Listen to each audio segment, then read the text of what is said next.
Bonjour à tous, bonjour à toutes. Bienvenue à cette session des rencontres de l'écologie politique. Mon nom est Marek Hudon, je suis professeur à l'ULB et j'aurai le plaisir d'animer cette session aujourd'hui.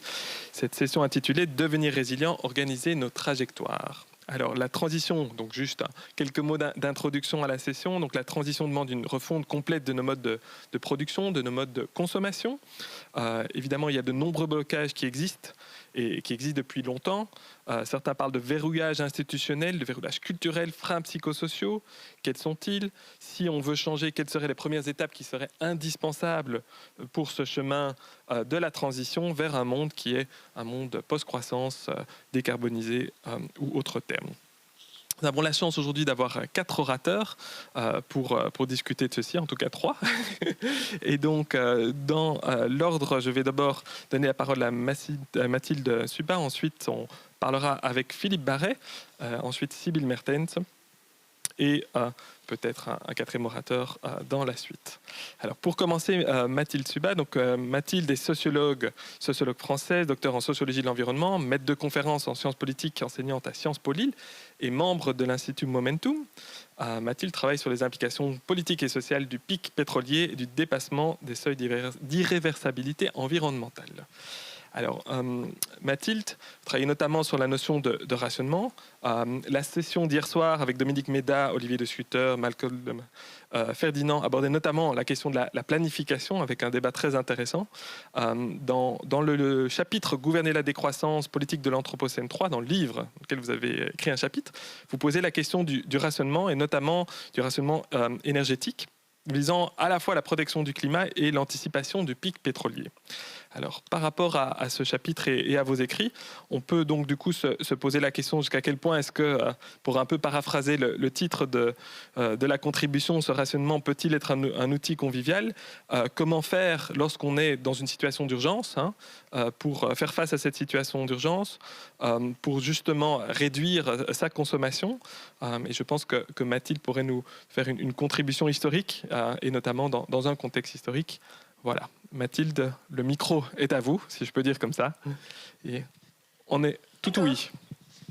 Bien, merci. Merci de m'avoir invité et contente de participer à cette discussion avec vous tous.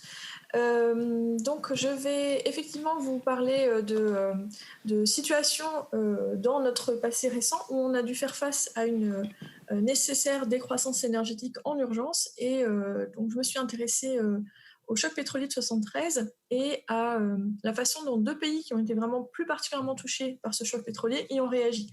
Et c'est évidemment, on imagine bien ici que c'est pas simplement dans une perspective historique, mais afin que ces informations, ces événements passés puissent nous guider pour imaginer ce que nous pourrions faire, nous, aujourd'hui, face à la crise climatique qui implique, là aussi, de tenir compte des limites écologiques ou des limites qui sont extérieures à nous et s'organiser à l'intérieur de ces limites pour vivre aussi bien que possible, donc en réduisant très fortement nos consommations d'énergie fossile.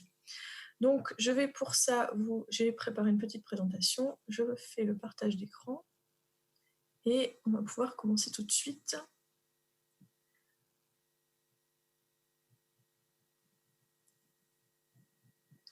Et voilà. Donc, l'idée, c'est que ces expériences passées du choc pétrolier nous permettent de réfléchir à la réorganisation en urgence de la consommation d'énergie, mais aussi, en fait, puisque l'énergie touche énormément de domaines dans notre vie, la réorganisation des déplacements et du travail. Et juste un petit point de contexte pour commencer. En fait, j'ai d'abord étudié la politique de rationnement qui a été envisagée en Grande-Bretagne dans les années 2000 par le gouvernement Tony Blair et à sa suite le gouvernement Gordon Brown. Et la référence principale pour ce potentiel rationnement des fossiles en vue du climat, c'était ce qui était le plus frais dans les mémoires, c'était le rationnement de la Seconde Guerre mondiale et avant ça de la Première Guerre mondiale, qui ont effectivement été mis en place dans la plupart des pays belligérants en Europe et même aux États-Unis. Mais j'ai trouvé peut-être plus pertinent pour notre cas actuel de s'intéresser au choc pétrolier parce que la société du choc pétrolier, c'est la société des années 70, c'est encore les 30 glorieuses, donc c'est une grande aspiration et une grande lancée de consommation Donc, pour ce qui est de la différence de perspective que ça impose entre une société de consommation très puissamment portée par cette économie florissante avec des taux de croissance à 6%, et la nécessaire réduction de consommation d'énergie, finalement, il y a un décalage plus fort et plus proche de notre situation que si on étudie la Seconde Guerre mondiale. Aussi, l'autre chose, c'est que évidemment, dans les cercles écologiques, on ne s'intéresse pas que au kilo de carbone, on s'intéresse aussi à l'aspect démocratique. Et donc, le fait que le choc pétrolier, ça soit une expérience de décroissance énergétique en temps de paix, c'est extrêmement important et une source d'inspiration bien plus pertinente pour pouvoir en tirer des conclusions pour nous actuellement. Donc, le choc pétrolier, comme je le disais, c'est un coup de tonnerre dans les 30 glorieuses. Les taux de croissance sont complètement délirants du point de vue actuel, jusqu'à 6%. Et pourtant, en quelques semaines, doit se mettre en place une décroissance énergétique vraiment massive, en urgence, en temps de paix. Et même chose aussi pour comparer avec nous, dans un pays tout à fait démocratique. Et il n'y a pas si longtemps que ça, puisque c'est dans notre histoire récente, moi j'ai dépanné, mais on peut discuter avec des gens qui l'ont vécu de très très près et qui font partie de notre société. Donc, juste pour resituer, la date phare du choc pétrolier, c'est la déclaration d'embargo de l'OPEP. L'OPEP, c'est l'Organisation des pays arabes exportateurs de pétrole. Et le 25 octobre 1973, les pays de l'OPEP déclarent un embargo, donc interdiction d'exporter, à l'encontre d'une série de pays qui sont accusés, à juste titre, de soutenir Israël dans la guerre du Kippour. Donc ces pays, c'est les États-Unis, les Pays-Bas, l'Afrique du Sud, la Rhodésie, le Portugal. Et je vais vous présenter le cas des Pays-Bas juste après. Donc ça, c'est un embargo uniquement à l'encontre de ces 5 pays, mais sinon pour tous les clients de l'OPEP, tous les pays qui achètent du pétrole à l'OPEP, il y a aussi un effet très fort, qui est le quadruplement des prix, qui passe de 3 à 12 $ le baril pour le pétrole, pour le brut. Donc, même si aujourd'hui ça nous paraît très peu, 12 $ le baril, c'est un quadruplement des prix pour une ressource considérée comme allant de soi et à laquelle on n'a jamais porté une grande attention et sur laquelle l'économie repose déjà très fort. Donc, le choc pétrolier, c'est une situation qui est critique parce que l'Occident est devenu très dépendant énergétiquement, mais s'en est pas tout à fait rendu compte encore. Donc, c'est pas encore devenu un enjeu politique, un enjeu de préoccupation, mais le taux de dépendance est quand même très élevé. Et les États-Unis, qui ont passé leur pic de production, ne sont plus vraiment en mesure d'assurer la différence si l'OPEP, par exemple, fait défaillance. Donc, les pays occidentaux se retrouvent très, très embêtés face à cette situation. Donc, je vais d'abord vous présenter comment la situation a été vécue aux Pays-Bas, quelles réactions politiques ont été prises. Et ensuite, on verra le cas de la Grande-Bretagne qui est un petit peu différent. Aux Pays-Bas, donc, la situation est accueillie comme étant un désastre national. Ça, c'est une formule que j'ai trouvée dans les journaux de l'époque, mais aussi des textes politiques, et c'est repris par plusieurs observateurs. Il y a un consensus sur ce diagnostic, c'est absolument terrible. C'est terrible parce que 40%, avec l'embargo, 40% de l'approvisionnement en pétrole est menacé, donc ça veut dire que l'économie doit se passer de près de la moitié de son pétrole en quelques semaines. Et en plus de ça, Rotterdam est déjà un très grand port pétrolier, c'est le plus grand au monde. Donc l'économie du pétrole fait partie de leur économie. Donc en tant que port, plus station de raffinage, plus distributeur, il y a des pipelines qui partent vers la Belgique, il y en a vers Anvers notamment. Tout ça est vraiment complètement central dans l'économie néerlandaise. Donc, c'est une situation vraiment difficile et l'une des premières réactions est de voter. Le gouvernement vote la loi de rationnement le 29 octobre 1973. Il la vote, mais il n'en parle pas beaucoup. En revanche, la communication va plus se faire sur des mesures. Une qui est une mesure obligatoire, qui est le dimanche sans voiture. Ça va être très, très fort parce que ça veut dire que tous les dimanches, ça va durer 2 mois. Tous les dimanches, il y aura interdiction de rouler en voiture individuelle entre 3h du matin et minuit. 3h du matin, c'est pour pouvoir revenir de la teuf le samedi soir. Et jusque minuit, donc tout le dimanche, les seules voitures autorisées à circuler sur les routes aux Pays-Bas, ce sont les véhicules d'urgence, ambulances, pompiers, médecins. C'est une mesure qui sera aussi appliquée aux Pays-Bas, en Belgique et en Allemagne. Donc, vous en avez peut-être entendu parler aussi et vous l'avez peut-être vécu. Et ça, c'est la mesure obligatoire. Elle va prendre effet quelques jours après. Et elle est accompagnée d'une série de mesures plus volontaires et d'incitations, comme limiter la vitesse sur les routes, limiter l'usage des voitures, chauffer moins, fermer les rideaux pour les courants d'air et utiliser moins d'énergie. Ça, c'est des mesures volontaires et elles sont décrites, elles sont fortement incitées, mais on les annonce comme étant des mesures qui, si elles ne suffisent pas, devront être complétées par des mesures plus fortes. Mais en fait, on sait maintenant, a posteriori, en dépouillant les archives, que le gouvernement avait déjà préparé les potentielles mesures plus fortes. Et c'est effectivement le rationnement qui va prendre le relais des dimanches sans voiture. Les dimanches sans voiture, ça dure 2 mois, tout novembre et tout décembre. Et à partir du 6 janvier, cette mesure est remplacée par un rationnement du pétrole à 20 litres par semaine et par automobiliste. Donc, maintenant, on va voir comment c'est vécu. Je vous ai mis 3 couvertures de journaux du début des dimanches sans voiture. Donc, d'habitude, je présente ça à des Français qui ne comprennent pas le néerlandais, mais là, je pense que j'ai trouvé un meilleur public pour ça. Donc, on voit, les dimanches sans voiture commencent demain à 3h du matin. 3 millions d'automobiles sont à l'arrêt. Et en fait, à côté de l'angoisse concernant l'avenir économique du pays et la situation économique du pays, on voit en fait aux Pays-Bas se développer et se cultiver une attitude beaucoup plus détendue par rapport au fait de ne pas pouvoir rouler. Et ça, les dimanches en voiture vont vite devenir des occasions d'utiliser les routes pour faire d'autres choses. Donc, sur le 3e journal, vous voyez les chevaux et les vélos triomphent lors des dimanches sans voiture. Et vous avez une série de photos qui ont été prises à ce moment-là, je vous en montrerai quelques-unes après, qui montrent des gens faisant du roller sur les autoroutes, du vélo, se promenant en charrette à cheval, promenant leur chien, faisant des pique-niques, etc.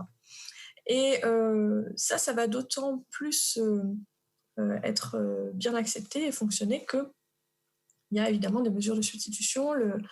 La compagnie de chemin de fer met plus de rames de trains en circulation. Et ça coïncide aussi avec une période où, aux Pays-Bas, s'étaient déjà développées des campagnes pour limiter l'impact des voitures et la place des voitures en centre-ville, parce qu'il y avait une série d'accidents mortels impliquant des petits-enfants en vélo contre des voitures, et ça avait bouleversé pas mal de personnes dans l'opinion publique. Donc, ces demandes pour apaiser le trafic et laisser plus de place à autre chose que les voitures en centre-ville ont été réactivées par ces expériences exceptionnelles de dimanche sans voiture lors du choc pétrolier. Alors, que pense l'opinion de tout ça ? Je vous disais, les dimanches en voiture sont très bien reçus, mais à côté de ça, il y a j'ai pas fait une sélection des journaux, je vous ai pris des éléments représentatifs. Fin octobre, on trouve des revues qui s'étonnent que le gouvernement ne mette pas tout de suite en place des mesures plus fortes. Les dimanches sans voiture, c'est bien, mais les réductions de vitesse devraient être plus importantes. Et ça aurait aussi des bénéfices comme la réduction des accidents de la route. Vous trouvez aussi des journaux qui reprochent au gouvernement de manquer de cran et de ne pas oser aller plus loin en lançant un appel aux Néerlandais pour réduire encore plus la consommation. Donc on s'étonne que le Pays-Bas, le gouvernement ne prenne pas la menace des producteurs, donc de l'OPEP, au sérieux, et qu'il semble ne pas saisir la gravité de la situation et ne pas oser aller plus loin. Donc, par rapport à l'idée qu'on pourrait avoir aujourd'hui que toute mesure de restriction est impopulaire et sera vécue comme autoritaire, là vous avez tout à fait l'inverse, c'est-à-dire une opinion qui s'étonne que le gouvernement semble timide et timoré et n'ose pas faire appel davantage à des demandes d'efforts auprès des Néerlandais. Et on pourrait dire, avec les mesures volontaires, il y a déjà des incitations. Mais c'est toute la différence entre des incitations qui ne peuvent concerner que ceux qui ont envie, qui ont la volonté de s'y plier, et des mesures plus contraignantes, mais qui sont du coup plus collectives, comme les dimanches en voiture. Là, tout le monde est soumis à la même à la même demande et dans la même situation, et l'effort est plus collectivement partagé. A posteriori, c'est même décrit comme un moment, les dimanches en voiture. Je dis bien a posteriori, là c'est le journal Trouve qui faisait une partie archive en 99 et qui revient sur ces dimanches en voiture et qui parle d'un sentiment sans précédent de solidarité nationale, puisque même la reine fait du vélo, mais bon, on en faisait déjà. Et ce journal rappelle qu'on a vraiment utilisé les nouvelles possibilités données par les autoroutes vides. Donc voilà un petit échantillon de ma collection de photos d'autoroutes vides aux Pays-Bas fin 73. Donc voilà, cette autoroute est vide, et c'est pas parce qu'il est 3 heures du matin, c'est parce qu'elle n'est pas utilisée. Et beaucoup de photos de ce type dans les archives. Donc on peut faire du vélo, on peut faire du patin, on peut faire... Donc c'est pas que les autoroutes, c'est dans toutes les routes en fait, donc y compris là dans le centre d'Amsterdam, où on peut se promener à cheval. Sur les rocades, emmener son chien et faire un pique-nique. Donc là, le pique-nique, c'était quand même pas tout à fait autorisé. Donc vous voyez là la première photo vue de loin où ils sont pas très nombreux, mais quand les mêmes vues de plus près quelques quarts d'heure plus tard, il y a quand même un représentant de l'autorité qui est dans un coin avec une casquette et qui semble se poser des questions.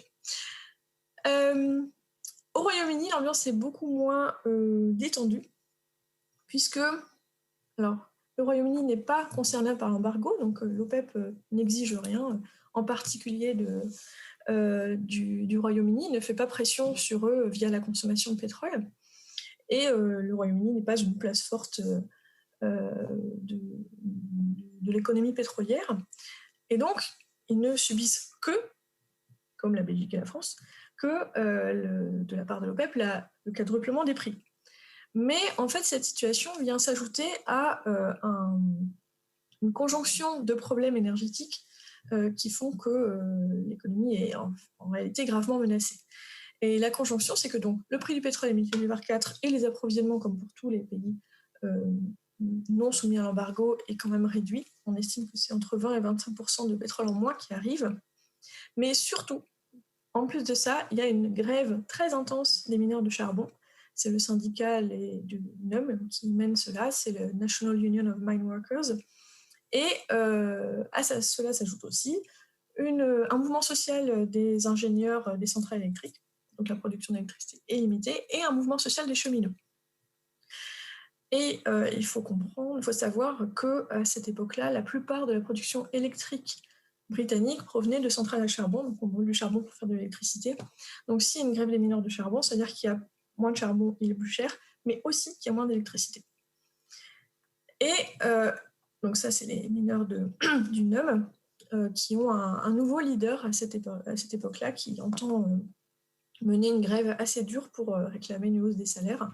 Et c'est vrai que les salaires des mineurs sont très très bas pour un métier très dur. Et le nouveau leader est déterminé à ne pas plier, donc la pression est très très forte.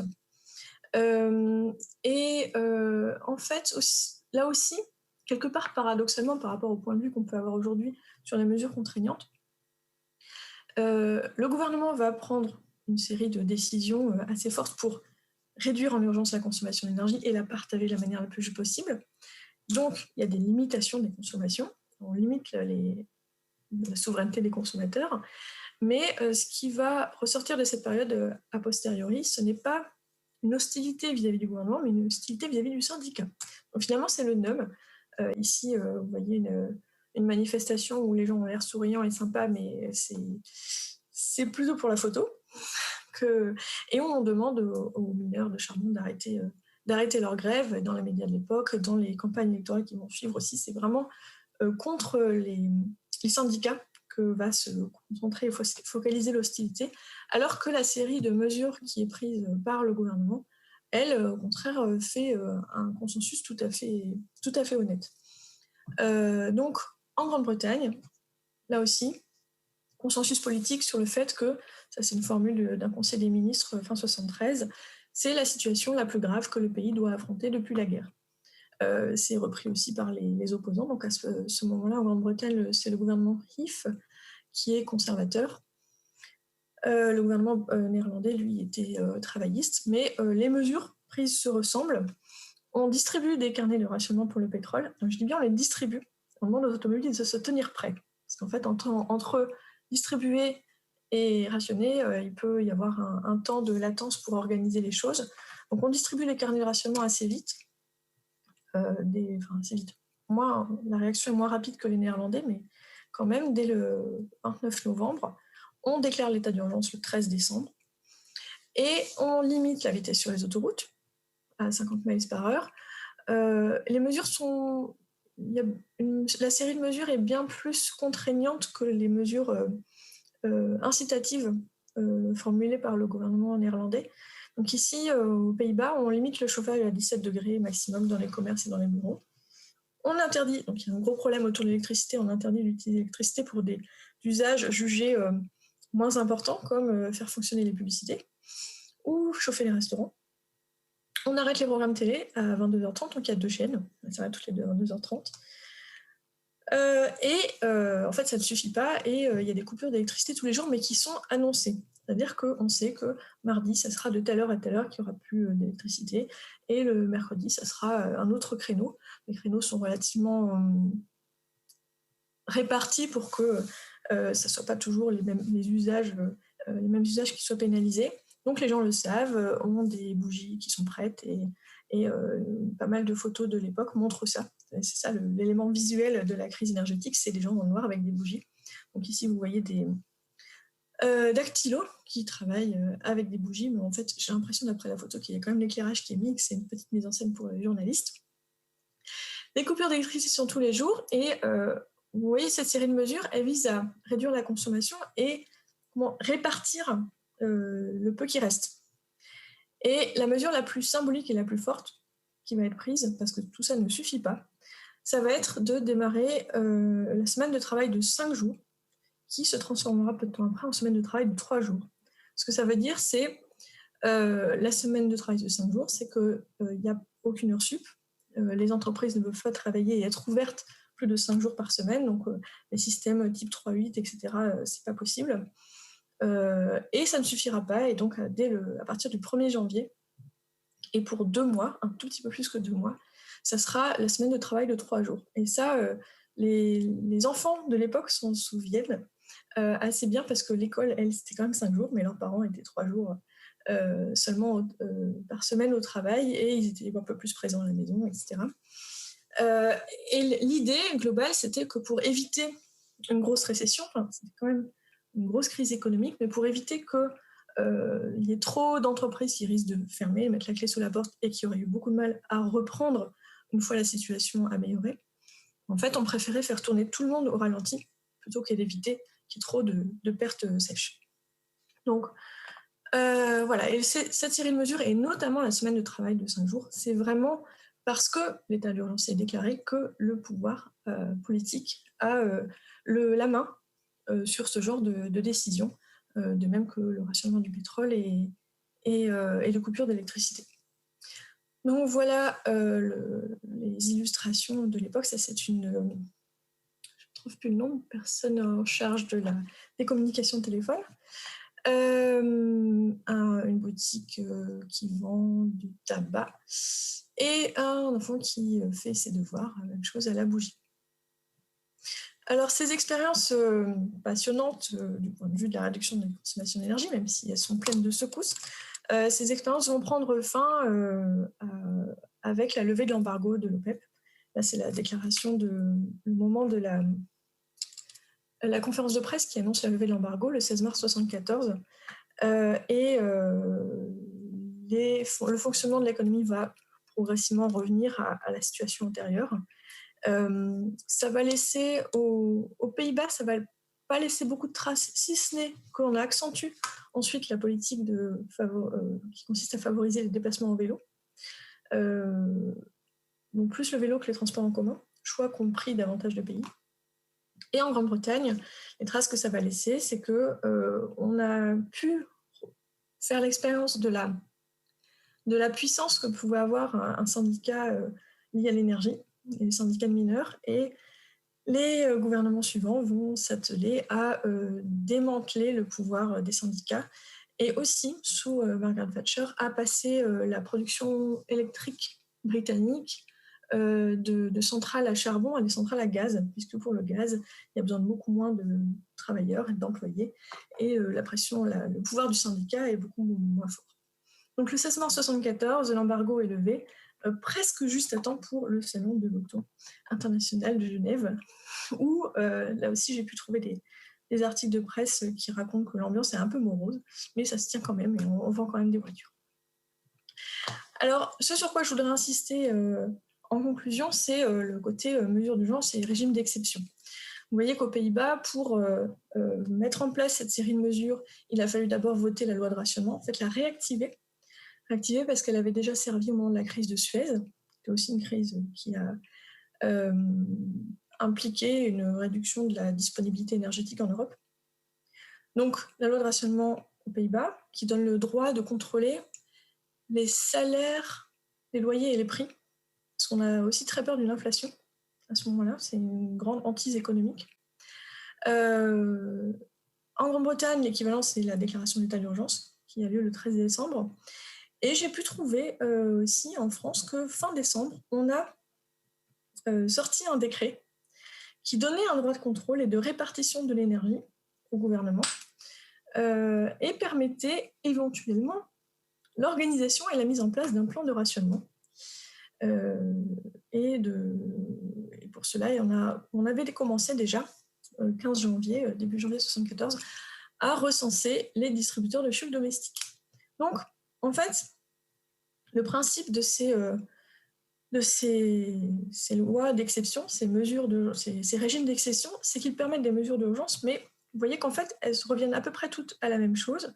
C'est de redonner à l'autorité publique, au pouvoir public et politique, lui redonner la main sur des éléments de la distribution des prix et du contrôle du marché de l'énergie qui sont habituellement laissés au marché.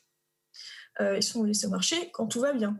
Mais s'il y a une situation de crise, le pouvoir s'autorise, en se donnant des pouvoirs spéciaux, à reprendre la main et le contrôle parce que, en fait, le marché ne pourrait pas répondre de façon satisfaisante à la pénurie, ou en tout cas ne pourrait pas répondre de façon juste à la pénurie. Et quand je dis reprendre la main sur le marché, c'est à la fois le marché, c'est à la fois les distributeurs, donc les vendeurs d'énergie, qui pourraient, s'il n'y en a pas beaucoup, le vendre plus cher. Enfin, la loi de l'offre et la demande, c'est ça. C'est quand il n'y en a pas beaucoup, mais que la demande est forte, on peut vendre plus cher. Et c'est aussi les consommateurs qui, au nom de la souveraineté des consommateurs, peuvent, s'ils ont beaucoup d'argent, renchérir sur le prix et obtenir des choses pendant que les autres se serrent la ceinture. Et ce qu'on voit dans les séries de mesures qui sont prises en Grande-Bretagne et aux Pays-Bas, c'est que si on organise le rationnement et la limitation des consommations de tous, c'est aussi pour garantir un minimum à chacun. Donc, au lieu de laisser faire le marché et que ça s'appelle la destruction de la demande, quand certains ne peuvent pas payer et doivent sortir du marché parce qu'ils n'ont pas les moyens d'y rester, c'est la destruction de la demande, c'est-à-dire que les pauvres se serrent la ceinture. Au lieu d'organiser, de laisser faire cette répartition qui aurait été socialement très injuste, il y a une reprise en main du marché pour garantir un minimum aux consommateurs. Donc, faire tourner l'économie au ralenti pour que chacun puisse avoir un petit peu d'électricité en Grande-Bretagne, ou organiser le rationnement du pétrole aux Pays-Bas pour que chaque automobiliste ait 20 litres, même si certains auraient eu les moyens d'en acheter plus si ça avait été en marché libre. Ce sont à chaque fois des mesures qui visent à limiter les consommations de tous, mais pour garantir un minimum à chacun. Et ça, c'est justement le principe qui guide les réflexions actuelles autour d'un projet de quota de carbone pour les individus. Et je vais passer très vite là-dessus. Quota de carbone, c'est-à-dire une distribution pour chaque individu d'une portion de droit d'émission de gaz à effet de serre qui serait utilisée pour les achats d'énergie. Donc ça a été développé par des Britanniques à partir des années 90. Aujourd'hui, ça fait partie des sujets qui sont portés régulièrement par les partis verts de Grande-Bretagne, donc le Party of England and Wales et le Scottish Green Party. Et c'est aussi de plus en plus discuté dans les cercles militants écologistes en France ces derniers temps, suite notamment au fait qu'avec les Gilets jaunes, eh bien, toute idée de taxe carbone semble très très lointaine de pouvoir faire une unanimité dans la société, puisque c'est devenu extrêmement impopulaire. Donc, il y a des réflexions sur d'autres façons de faire, et qui sont tout aussi intéressantes, puisqu'elles consistent non pas simplement à renchérir les prix de quelque chose dont on voudrait désinciter la consommation, mais à, pour les autorités, reprendre pied dans le marché, intervenir dans l'économie pour s'occuper d'une distribution juste de quelque chose qui est considéré comme trop crucial pour faire l'objet d'une distribution inégalitaire, à savoir le carbone. Donc, l'idée de quotas, inspirée par ces expériences du passé, c'est l'idée d'organiser le partage des efforts de sobriété en tenant compte des inégalités sociales existantes et du fait que le pétrole, ce n'est pas n'importe quel produit. Aujourd'hui, le pétrole et les énergies, et notamment les énergies carbonées, même si ce sont des cochonneries qui sont en train de détruire le monde, on a aussi besoin d'en sortir de façon socialement juste et donc d'assurer un minimum à chacun. Voilà, donc j'ai terminé. Je serai ravie d'en discuter avec vous, mais je pense que d'abord, on va écouter les questions de Marek. Merci beaucoup Mathilde d'abord pour cet exposé. Je propose que d'abord on donne la parole à Philippe Barret et puis à Sybille Mertens pour un premier tour de questions, et ensuite on aura un débat entre nous lié aux différentes présentations. Donc un tout grand merci Mathilde. Alors, le deuxième orateur, donc on a la chance aujourd'hui d'avoir vraiment un panel très interdisciplinaire sur cette question. Après Mathilde qui est sociologue, on a Philippe Barret qui est docteur en agronomie, professeur doyen de la faculté des bio-ingénieurs de l'UC Louvain, où il enseigne la génétique et l'agroécologie, mais il est aussi président de l'ONG SOS-Fin que certains connaissent ici sans doute. Alors Philippe, les verrouillages institutionnels, on en parlait et on en parle souvent en abordant les théories de la transition. Dans un article coécrit avec Pierre Stassard, Gaëtan Van Lokeren et Judy Van Damme, vous identifiez notamment en 2013 les verrouillages sociotechniques comme étant des freins à la transition agroécologique. Alors, de quoi parle-t-on avec ces verrouillages et par quel mécanisme est-ce que ceci peut-il freiner cette transition ? Merci Marek pour cette question qui me passionne depuis très longtemps. Et je suis ravi d'être là et je suis ravi de revivre avec l'exposé de Mathilde les dimanches en voiture que j'ai connus. Donc voilà, ça vous situera aussi un élément de biographie intéressante. Alors, les verrouillages. Ben oui, en fait, les verrouillages sont un peu les oubliés du débat sur la transition. Parce que, en fait, on est convaincu, surtout le public des rencontres de l'écologie politique, et même maintenant de plus en plus dans la société, qu'on doit changer de trajectoire. Donc ça commence à avoir une espèce de conviction qui prend forme sur cette nécessité de changer de trajectoire. On est convaincu aussi, enfin c'est parfois un peu plus difficile, mais on arrive à se mettre d'accord sur des horizons, par exemple des horizons avec moins de carbone, des horizons en termes de biodiversité, etc. Et pourtant, quand on regarde le changement, quand on regarde le rythme du changement, on voit deux choses. D'une part, le changement est relativement lent, beaucoup plus lent que ce qui demande les différents scénarios. Et d'autre part, il est minoritaire. C'est souvent les groupes minoritaires qui sont plutôt porteurs de changement. Et donc, il y a une inquiétude par rapport à ce décalage entre la perception et la réalité. Et ce décalage, en fait, il s'explique parce que souvent, quand on se demande pourquoi le changement ne s'opère pas, pourquoi on ne prend pas la bonne trajectoire, eh bien, on a des explications simples et peut-être même simplistes. Donc, on dit, c'est les lobbies, c'est le capitalisme. Bon, voilà, on a vite un coupable idéal et on ne va pas beaucoup plus loin. Et en fait, ça fait longtemps, ça date des années 80, que des gens se sont rendus compte que ce n'était pas un coupable qui bloquait le changement de système, mais c'est quelque chose de plus complexe qu'on appelle les verrouillages. Alors en anglais, ça dit mieux les choses parce que l'expression anglaise, c'est lock-in. Donc être enfermé dedans. Et donc ça, moi je trouve c'est vraiment le mot. On n'a pas en français une équivalence très bonne. Et en fait, ces verrouillages, ils ont été découverts dans mon équipe et appliqués à l'agriculture par Gaëtan van Lokeren en 2007-2008. Il travaillait sur les plantes transgéniques et il se demandait pourquoi on s'acharnait à vouloir faire des plantes transgéniques alors qu'il y avait plein d'autres alternatives possibles. Et il s'est interrogé là-dessus et il a découvert cette théorie des verrouillages qui datait déjà à l'époque d'une trentaine d'années. Alors, en fait, pour vous expliquer ces verrouillages, donc c'est important de les lever. Hein. Donc ces verrouillages, ça va être important de les lever. Je vais revenir là-dessus pour un peu vous expliquer comment on va faire. Parce qu'en fait, un verrouillage, c'est un peu comme essayer de rouler en voiture avec le frein à main mis. Parfois, on avance un peu quand même. Hein. Et puis à un moment, on se dit, ça ne va pas si bien que prévu. Alors maintenant, moi, j'ai l'expérience, c'est essayer de rouler à vélo quand on n'a pas enlevé son cadenas. Ça donne bien aussi. Donc c'est la nouvelle version. C'est la version 2020. Ça m'est arrivé déjà 3 fois ce mois-ci. Donc c'est un peu idiot, mais c'est comme ça. Comme quoi, on ne les voit pas, les verrouillages. Hein. C'est ça un peu le problème. Alors, en fait, ces verrouillages, ce qui les caractérise d'un point de vue scientifique, c'est leur caractère systémique. C'est le fait qu'ils sont nombreux, ils sont en interaction, ils sont multifactoriels, ils concernent différentes dimensions et différentes échelles.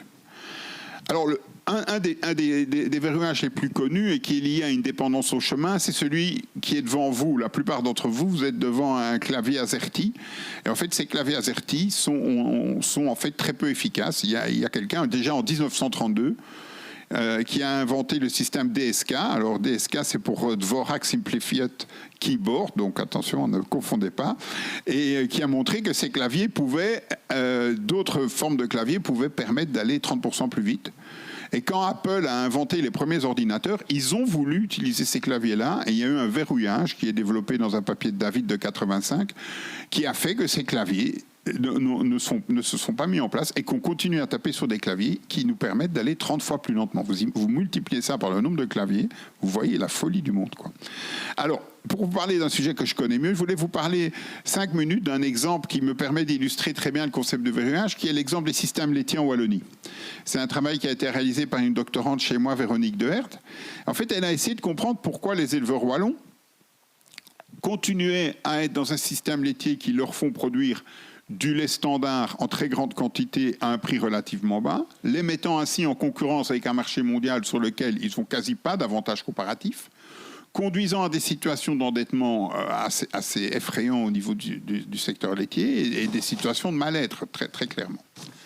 Et alors qu'on essaie de comprendre pourquoi, par exemple, une trajectoire de diversification, soit en circuit court, soit de façon plus large, en coopérative fromagère ou des choses comme ça, ne prend pas son envol, eh bien, on se rend compte qu'en fait, ce qui bloque les éleveurs dans ce système qui n'est plus pertinent par rapport aux enjeux d'aujourd'hui, c'est une série d'éléments qui ont à voir avec, d'abord, par exemple, la conception du progrès. Être progressif, être dans une dynamique de progrès, c'est produire plus de lait. C'est quelque chose qui fait partie de la vision du progrès de la majorité des éleveurs. Il y a une dimension technique aussi. Ils se sont engagés à cause d'une dépendance au chemin, dans des investissements coûteux, dans une augmentation en taille des exploitations, parfois dans l'achat d'un robot de traite qui va traire les vaches à leur place, et qui fait que maintenant ils sont verrouillés dans un certain type de système pour des raisons techniques. Et puis, il y a le choix des indicateurs. Alors, on parle souvent en économie du choix du PIB comme indicateur. Eh bien, en fait, en système laitier, l'indicateur, c'est la quantité de lait produite sur l'exploitation pendant l'année, ou mieux, la quantité de lait produite par la vache la plus productive. Et c'est ça un peu qu'on met en avant pour se valoriser, une dimension culturelle aussi, pas seulement une dimension économique. Alors que déjà, la marge brute serait quelque chose d'un peu plus intéressant pour l'éleveur, parce que c'est ça qui lui fait gagner sa vie. Eh bien non, on continue à échanger, à communiquer de façon même scientifique, uniquement sur cet indicateur de productivité, qui n'est pas du tout l'indicateur le plus pertinent pour l'éleveur, et qui pour la société ne l'est pas non plus. Et donc le choix des indicateurs est un point important. Et puis il y a la dimension institutionnelle, parce que bien sûr, la façon dont la politique agricole commune est conçue, la façon dont on distribue les subsides, pousse aussi à cette hausse de productivité, alors par des effets indirects, parce qu'il y a une prise de conscience au moment des quotas, mais par des effets indirects, pousse aussi à cette question de productivité. Et alors, je vous présente les choses du point de vue de l'agriculteur, mais en fait, sont complices de tous ces éléments d'autres acteurs. Un élément que je n'ai pas évoqué, c'est par exemple l'éducation. Le système d'éducation, en fait, est organisé autour de tout ce que je viens de vous dire. Pour être un bon éleveur, on va t'apprendre comment produire plus. Pour être un bon éleveur, on va t'expliquer comment augmenter la production laitière de tes vaches. Donc le système d'éducation joue un rôle. Et aussi, les acteurs de la chaîne de transformation, les laiteries, etc., sont exactement dans la même logique, au point même d'essayer par tous les moyens d'améliorer leur position de concurrence par rapport aux marchés internationaux, mais sans jamais se poser la question de pourquoi sommes-nous bloqués dans cette trajectoire. Et donc on retrouve ce décalage entre l'objectif, qui est même parfois dit, qui est même voulu, et le fait qu'on n'arrive pas à s'en sortir, qu'on reste bloqué dans ce verrouillage. Et donc, en fait, on a travaillé là-dessus sur les systèmes laitiers, mais on avait travaillé sur les plantes transgéniques, on a travaillé aussi sur d'autres dimensions. Et chaque fois, c'est la même chose, et on retrouve ces éléments, c'est-à-dire qu'il y a toujours à peu près entre 5 et 15 éléments de verrouillage qui apparaissent, qui ont à voir avec des dimensions techniques, des dimensions organisationnelles, des dimensions culturelles qu'on oublie souvent. En agriculture, les dimensions culturelles sont extrêmement fortes, des aspects liés à l'identité, et qui, en fait, se renforcent l'une l'autre. Et c'est là l'idée de verrouillage systémique. C'est-à-dire que chacun des verrouillages renforce finalement l'autre verrouillage. Et donc, c'est très difficile d'en sortir. Donc, pour terminer, il va falloir que je vous dise comment lever ces verrouillages. Donc, bon, comme je suis un bon chercheur, je vais d'abord vous dire comment lever ces verrouillages. Il faut des chercheurs pour identifier ces verrouillages. Bon, alors c'est à la fois une boutade et en même temps pas une boutade, parce que je pense que par rapport à ce qui est investi parfois pour le développement d'alternatives, je pense par exemple à la question des pesticides, il y a des centaines de chercheurs qui travaillent sur les alternatives pour les pesticides, il y a quasi personne qui travaille sur les verrouillages. Donc c'est intéressant de voir qu'on a beaucoup de solutions techniques et pas beaucoup de travail sur enlever le cadenas du vélo. Donc première idée, c'est les identifier. C'est important, pourquoi? Parce que la deuxième idée, c'est d'impliquer les acteurs dans leur diversité. Et donc, pourquoi c'est intéressant de travailler sur les verrouillages? Parce qu'en travaillant sur les verrouillages, on découvre le réseau d'acteurs. Et donc, en redécouvrant le réseau d'acteurs, on se dit, mais finalement, il ne faut pas travailler qu'avec les agriculteurs. Il faut travailler avec les centres d'enseignement. Il faut travailler avec les responsables des dimensions économiques, les banques qui financent les investissements. Il faut travailler avec l'agroalimentaire, avec les conseillers, avec la recherche. Et donc, on voit finalement qu'il y a une diversité d'acteurs. Et puis, l'étape suivante, c'est, avec les acteurs, d'identifier les échelles temporelles et spatiales. Certains verrouillages peuvent être levés à assez court terme. À la limite, certains verrouillages techniques, parfois, peuvent être levés assez rapidement, moyennant un investissement. Mais d'autres verrouillages sont sur des temporalités plus longues. Quand on parle de l'enseignement ou bien d'une dimension culturelle, il est clair qu'on ne va pas changer ça en quelques mois. Et donc, ça veut dire qu'on se retrouve avec une espèce de programme de déverrouillage qui va être comme un Gantt avec des étapes et des échelles différentes. Et on se rend compte qu'en fait, en prenant conscience ensemble de ces échelles, on arrive à avoir un dialogue. Si aujourd'hui je dis aux éleveurs il faut arrêter d'être dans un modèle à la néo-zélandaise ou à la hollandaise et passer dans un modèle beaucoup plus ancré dans le territoire, je me fais balayer, mais tout de suite. Et ils ont raison, parce que c'est comme si je venais leur donner des leçons et que je savais mieux qu'eux ce qu'il fallait faire, alors qu'ils sont bloqués dans un système. Mais si je dis, est-ce que vous imaginez encore d'être dans ce système dans 20 ans? Et qu'est-ce que vous rêvez pour l'éducation de vos enfants par rapport à la production laitière? Eh bien là, il y a un autre dialogue qui se met en place et on peut commencer une conversation sur la formation, mais en même temps, et là j'insiste, ça ne veut pas dire qu'il ne faut pas déjà mettre en place des éléments techniques à très court terme, hein, ou sinon, si on attend que tout le monde soit éduqué au nouveau système, là, à mon avis, c'est un peu tard. Hein. Donc, et aussi les dimensions spatiales. Certaines choses doivent être réfléchies à l'échelle locale. Développer une filière de production de fromage en pays de herf, ben, c'est dans pays de herf, on est bien d'accord, mais en même temps, la politique agricole commune, c'est à l'échelle européenne et ça se joue dans des enceintes qui sont d'une autre dimension. Et l'articulation entre ces dimensions est une des clés du déverrouillage et elle n'est pas facile. Hein. Donc, comment articuler politique agricole commune et développement d'une filière fromagère, c'est pas évident ni pour un acteur ni pour l'autre. Souvent, c'est géré de façon anecdotique. Donc on dit oui, il faut parce que c'est gentil, les gentils petits paysans, c'est sympa. Mais bon, ou alors du côté des paysans, dire nous on ne sait rien faire parce que toute la janséité est en fait dans le système politique. Les deux sont faux. Donc là, je pense qu'il y a quelque chose à faire. Et puis, dernière étape, il faut négocier l'horizon, ou je dirais même les horizons. Et donc, je ne suis pas sûr qu'il faut parfois, je pense qu'on a trop tendance à être normatif et à vouloir se mettre d'accord sur un horizon.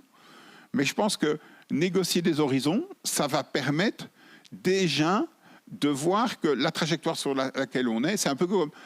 c'est pas la bonne. À la limite, si je voulais prendre une image, c'est comme si on était sur l'autoroute et qu'on disait on va sortir de l'autoroute pour faire le point. Quitte après à remonter sur l'autoroute, et quitte après à la sortie de l'autoroute, à partir dans des sens différents. Mais l'idée du verrouillage, c'est sortons de l'autoroute. Vous avez tous vécu ce phénomène où vous êtes sur une autoroute, à coup vous vous rendez compte que vous n'êtes pas en bonne direction. Bon, l'erreur, ce serait de faire demi-tour. L'autre erreur, c'est de s'arrêter. Donc, il faut sortir de l'autoroute. C'est un peu ça le message, en fait, que je veux faire passer. Et c'est vraiment important, cette complexité que j'essaye de mettre dans la réflexion des verrouillages, elle est très importante. Et je vous donne un dernier exemple pour terminer. La France a une politique extrêmement précurseur et je ne sais pas comment on dit, tiens, ouais, et volontariste sur la réduction des pesticides. Hein, il y a eu plus d'une dizaine d'années, ils ont dit, en 5 ans, on va réduire notre consommation de pesticides de 50%. Super, ça s'appelait le plan Ecophyto. Ils ont mis des moyens très très sérieux, hein, plus d'une dizaine de millions d'euros ont été mis dans ce plan, mais en travaillant sur un seul point, c'est-à-dire l'utilisation des pesticides à l'échelle de la ferme, en gommant complètement la question des chaînes agroalimentaires, des primes, la question de la dimension politique, le conseil, tout ça n'avait pas été pris en compte. Donc on a mis tout l'argent sur on va changer les pratiques au niveau de la ferme. Et donc ça a bien marché au niveau des fermes. Il y a des fermes qui ont fait vraiment des grands progrès. Et puis après, en fait, on s'est rendu compte qu'après 5 ans, on avait augmenté la consommation de pesticides de 13%. Parce qu'en fait, on n'avait pas déverrouillé le système. Et donc, à l'intérieur des petites niches étaient créées qui avaient été assez vertueuses, mais la contamination ne s'était pas faite. Et on était resté dans un système où alors qu'on ramait quelque part dans un sens pour essayer d'aller dans une direction, globalement, le vent soufflait, le grand vent soufflait tout à fait dans l'autre sens. De nouveau, expérience parfois connue, vous ramez et le courant vous amène dans une autre direction que ce que vos rames peuvent faire. Donc ce qui est important, c'est peut-être d'identifier dans quel sens va le courant pour l'éviter, pour dire il faudra des plus grandes rames, et je reviendrai là-dessus peut-être dans ma deuxième intervention, il faudra peut-être des plus grandes rames pour faire aller le bateau, donc c'est ça qui est important. Et donc, pour terminer, je pense que cette question des verrouillages me semble un peu oubliée finalement dans nos débats, et pourtant elle est au cœur de tout ce qui est transition, puisqu'elle implique à la fois des acteurs, elle implique des pratiques, et elle implique des normes. Et donc on retrouve là le triptyque qui est au cœur de la théorie de la transition, et qui est au cœur aussi d'une analyse des verrouillages. Il faut être attentif aux acteurs, aux pratiques et aux normes.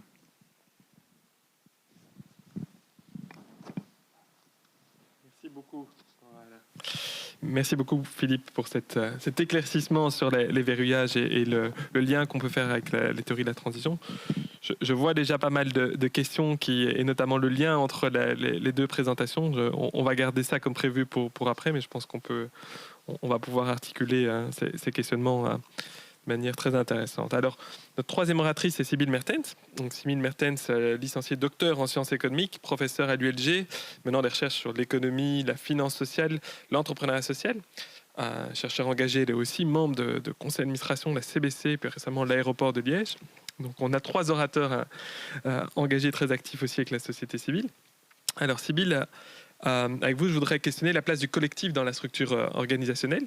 Vous analysez dans plusieurs articles la pertinence et l'attrait du modèle coopératif, mais aussi ses faiblesses, et ces faiblesses qui expliquent quelquefois le fait qu'il reste minoritaire. Alors, je voudrais rebondir sur ces travaux et poser la question du modèle organisationnel, de la structure, et donc une analyse qui ici va sans doute plus se situer au niveau micro avec la structure de l'organisation. De quel modèle organisationnel a-t-on besoin du coup pour cette transition, pour la transition, et est-ce que la transition, est-ce qu'elle passerait par des modèles organisationnels fort coopératifs? Merci Marek. Bonjour à tout le monde. En fait, j'étais fascinée par par les exposés précédents. Donc je vais essayer plutôt de me raccrocher à ce qui a été dit. Je reviendrai sur l'exposé de Mathilde dans des questions, mais par rapport à ce que Philippe vient de dire, moi, il y a un verrouillage auquel j'essaye de m'attaquer. C'est ce verrouillage qui nous amène à penser que, au fond, la production doit être réalisée par des entreprises. Et quand on pense entreprise, en général, on va penser à un modèle capitaliste. Enfin, quand on interroge les gens dans la rue, c'est quoi une entreprise? C'est au fond une structure qui est là pour maximiser le profit pour ses actionnaires. Et moi, je pense qu'un des oubliés aussi de nos réflexions sur la transition et en tout cas sur la résilience de nos systèmes, c'est ce niveau des organisations. Quel type d'organisation voulons-nous pour essayer de proposer quelque chose d'autre? Et donc, je voudrais en 2 mots rappeler c'est quoi une coopérative, parce que je ne sais pas qui nous écoute, et donc peut-être rappeler c'est quoi vraiment l'ADN de ça. Et puis deuxièmement, à partir d'exemples, essayer de montrer en quoi des organisations qui sont différentes de ce qu'on a l'habitude de côtoyer, mais peut-être nous offrent les possibilités de penser autrement. Tout à l'heure, j'aimais bien quand Philippe disait on sait plus ou moins vers où on doit aller, mais la question c'est qu'on ne sait pas encore très bien comment on va y aller. Et notamment, on est, je pense, très bloqué sur l'idée de comment est-ce qu'on peut, à travers notre activité économique, par exemple, mieux prendre en compte les effets de nos actions sur autrui, ce que les économistes appellent les externalités. Comment est-ce qu'on peut mieux gérer les communs, ces ressources qui sont disponibles pour tout le monde, mais qui sont en quantité limitée. Comment est-ce qu'on peut penser à des projets collectifs ensemble, alors que depuis des dizaines d'années, on nous apprend à poursuivre notre intérêt individuel. Ces éléments-là, moi, j'ai envie de les questionner à l'intérieur de modèles d'organisation. Et donc, c'est pour ça que j'aimerais bien parler aujourd'hui des coopératives. Alors, une coopérative, c'est jamais qu'un modèle d'entreprise parmi d'autres qui cherche à être rentable, mais qui met cette idée de rentabilité comme une contrainte. Et au fond, les gens vont s'associer dans ce modèle-là parce qu'ils vont avoir un enjeu qu'ils vont porter qui est différent de celui de simplement le rendement. Ils vont porter un enjeu qui est lié à leur travail ou à leur mode de consommation ou à l'utilisation de leur épargne, et ils vont s'associer ensemble pour porter cet enjeu-là plus haut que la question du rendement. Et pour protéger cet enjeu, à l'intérieur de l'organisation, ils vont se soumettre à certaines règles, et 2 règles importantes, on y reviendra, mais qui sont les règles de dire on est associés ensemble, mais pas que comme des investisseurs, on est là pour autre chose aussi, ce fameux enjeu. Et deuxièmement, on accepte de se soumettre à des modalités de fonctionnement qui sont les décisions se prennent sur une base démocratique, et deuxièmement, si l'entreprise fait des profits, ces profits sont réalloués pour l'objectif qu'on poursuit en commun. Alors, quel est l'intérêt de ce modèle-là dans une perspective de transition et de résilience, et surtout dans une perspective, je trouve, de stratégie des petits pas, c'est-à-dire on a des trajectoires à emprunter. En quoi est-ce que ces modèles-là nourrissent notre trajectoire, nous aident peut-être à imaginer le chemin qui n'est pas l'autoroute sur lequel on est pour l'instant? Alors, j'ai 5 idées que je vous soumets comme ça. La première idée, c'est peut-être que dans une coopérative, on va instaurer la culture du débat. Ce sont donc des entreprises démocratiques, c'est-à-dire des entreprises dans lesquelles les associés vont décider ensemble avec tous la même voix. Un exemple parmi d'autres, tout à l'heure Philippe a parlé du lait, mais moi je me suis intéressée à cette coopérative française qui s'appelle C'est qui le patron, et dans laquelle des milliers de consommateurs se mettent d'accord ensemble pour décider au fond de quels produits alimentaires ils ont envie, et pas seulement sur des questions de prix ou de qualité gustative, mais sur qu'est-ce que nous souhaitons que les producteurs nous proposent. Nous souhaitons un lait qui soit produit localement, qui permette telle rémunération aux producteurs, qui puisse suivre tel trajet avant d'arriver chez nous, dans tel conditionnement. Et les consommateurs ensemble décident cela en étant conscients des effets que ça va avoir sur le prix. Si on accepte que le producteur soit rémunéré quelques centimes de plus, ça va signifier ça sur notre prix à nous en tant que consommateurs. Mais moi, je trouve ça remarquable d'imaginer qu'à l'intérieur d'une entreprise, il y a des débats. Voilà. Je ne pense pas que ça se passe dans toutes les structures d'entreprise. Une deuxième chose qui me paraît intéressante, c'est que dans ces coopératives, on va parfois avoir la possibilité d'aller au-delà de notre intérêt personnel pour aller vers un intérêt plus collectif. Je prends un autre exemple, l'entreprise coopérative EcoPower dans l'énergie, une entreprise dans laquelle des milliers de coopérateurs décident ensemble de construire des éoliennes qui vont à terme pouvoir les approvisionner. Alors, il ne faut pas se leurrer, au départ, les gens font ça parce que c'est un très bon rendement d'investir dans le secteur éolien, et deuxièmement, ça leur donne accès à de l'énergie à moindre prix. Et puis progressivement, ils sont à l'intérieur de ces coopératives, ils sont à la manœuvre sur une entreprise qui leur appartient, et ce faisant, ils discutent entre eux, et les plus motivés d'entre eux sur les questions environnementales arrivent à convaincre les autres que, au fond, tout l'enjeu n'est pas d'avoir de l'électricité à bon prix, mais peut-être de penser électricité verte, peut-être de penser investissons nos profits dans une capacité de production d'énergie supplémentaire, et peut-être décidons progressivement de réduire notre consommation d'énergie. Tout ça à travers une entreprise. Donc une entreprise qui incite ses clients, qui sont aussi ses propriétaires, à diminuer leur consommation. Ça, c'est révolutionnaire. Moi, je trouve ça passionnant. Le modèle permet ça. Troisième élément que je trouve aussi intéressant, c'est que ce sont des entreprises dans lesquelles des intérêts divergents, portés par des personnes différentes, peuvent essayer de trouver un accord, un arbitrage. Je prends un troisième exemple, de nouveau dans le secteur agroalimentaire, Agricovert, une coopérative qui réunit donc dans une même entreprise, avec un mode démocratique, des consommateurs, mais aussi des producteurs-fournisseurs de cette coopérative, mais aussi des travailleurs, des gens qui transforment les produits. Et ensemble, ces gens-là, au sein de la même entreprise, alors qu'ils portent probablement quand même des intérêts divergents. Le consommateur, il veut des produits de qualité bon marché. Le fournisseur, lui, il dit moi, je veux des conditions de travail intéressantes. Et le transformateur, il dit je veux des légumes propres et faciles à transformer et à bon prix. Eh bien, on arrive à avoir des entreprises, communautés d'intérêts, où des gens qui ont des postures différentes, à l'intérieur de l'entreprise, vont arriver à se mettre d'accord. Et ça me paraît intéressant parce que on rompt avec ce qu'on a l'habitude d'avoir, c'est l'anonymat du marché. Au fond, vous allez faire vos courses en supermarché, vous n'avez pas la possibilité de discuter avec le producteur de lui, c'est difficile si vous n'acceptez pas de payer un prix supplémentaire. Là, il y a moyen de le faire. Alors, j'ai pensé à un quatrième élément qui me paraît aussi intéressant, c'est qu'on a un modèle coopératif qui permet d'avoir ce qu'on appelle une possibilité de gérer les communs ensemble. Et là, je prends un exemple français que peut-être Mathilde connaît, qui est, alors je prends mes notes, la coopérative de l'eau 79.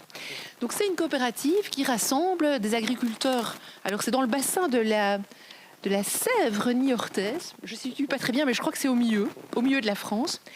Une coopérative qui prend en main la question des nappes phréatiques et de la gestion de l'eau. Comment est-ce qu'on va faire pour garder nos ressources et nos réserves d'eau ? Eh bien, à l'initiative des pouvoirs publics, des agriculteurs se mettent ensemble pour décider c'est quoi notre stratégie. On va co-investir parce qu'on veut ensemble gérer cette question de l'eau, parce qu'on sera évidemment face à des problèmes sérieux si on n'a plus accès à l'eau, mais en même temps, c'est intéressant aussi pour le territoire. Et donc, ils vont ensemble mettre leurs moyens pour traiter cette question de commun.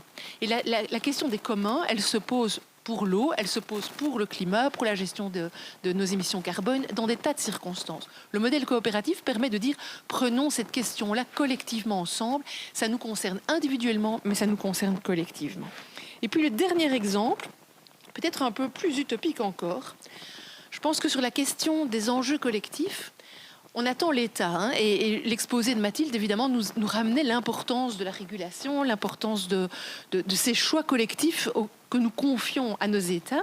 Mais parfois, les États, ils n'ont pas toujours la légitimité pour prendre en main des choses qui concernent peut-être une minorité, ou parfois ils sont un peu lents. Et on voit aujourd'hui des coopératives qui vont prendre en charge des aspects collectifs. Et je voudrais vous parler de Railcoop en France.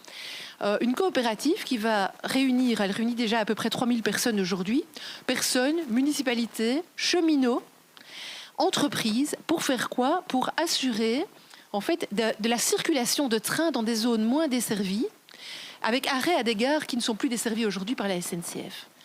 Profitant de la libéralisation des chemins de fer, une coopérative se crée pour dire nous, on a un enjeu commun, c'est d'être desservi parce qu'on pense que pour les questions climatiques, il faut utiliser le rail, avant même que l'État ne décide qu'il faut réouvrir ces gares.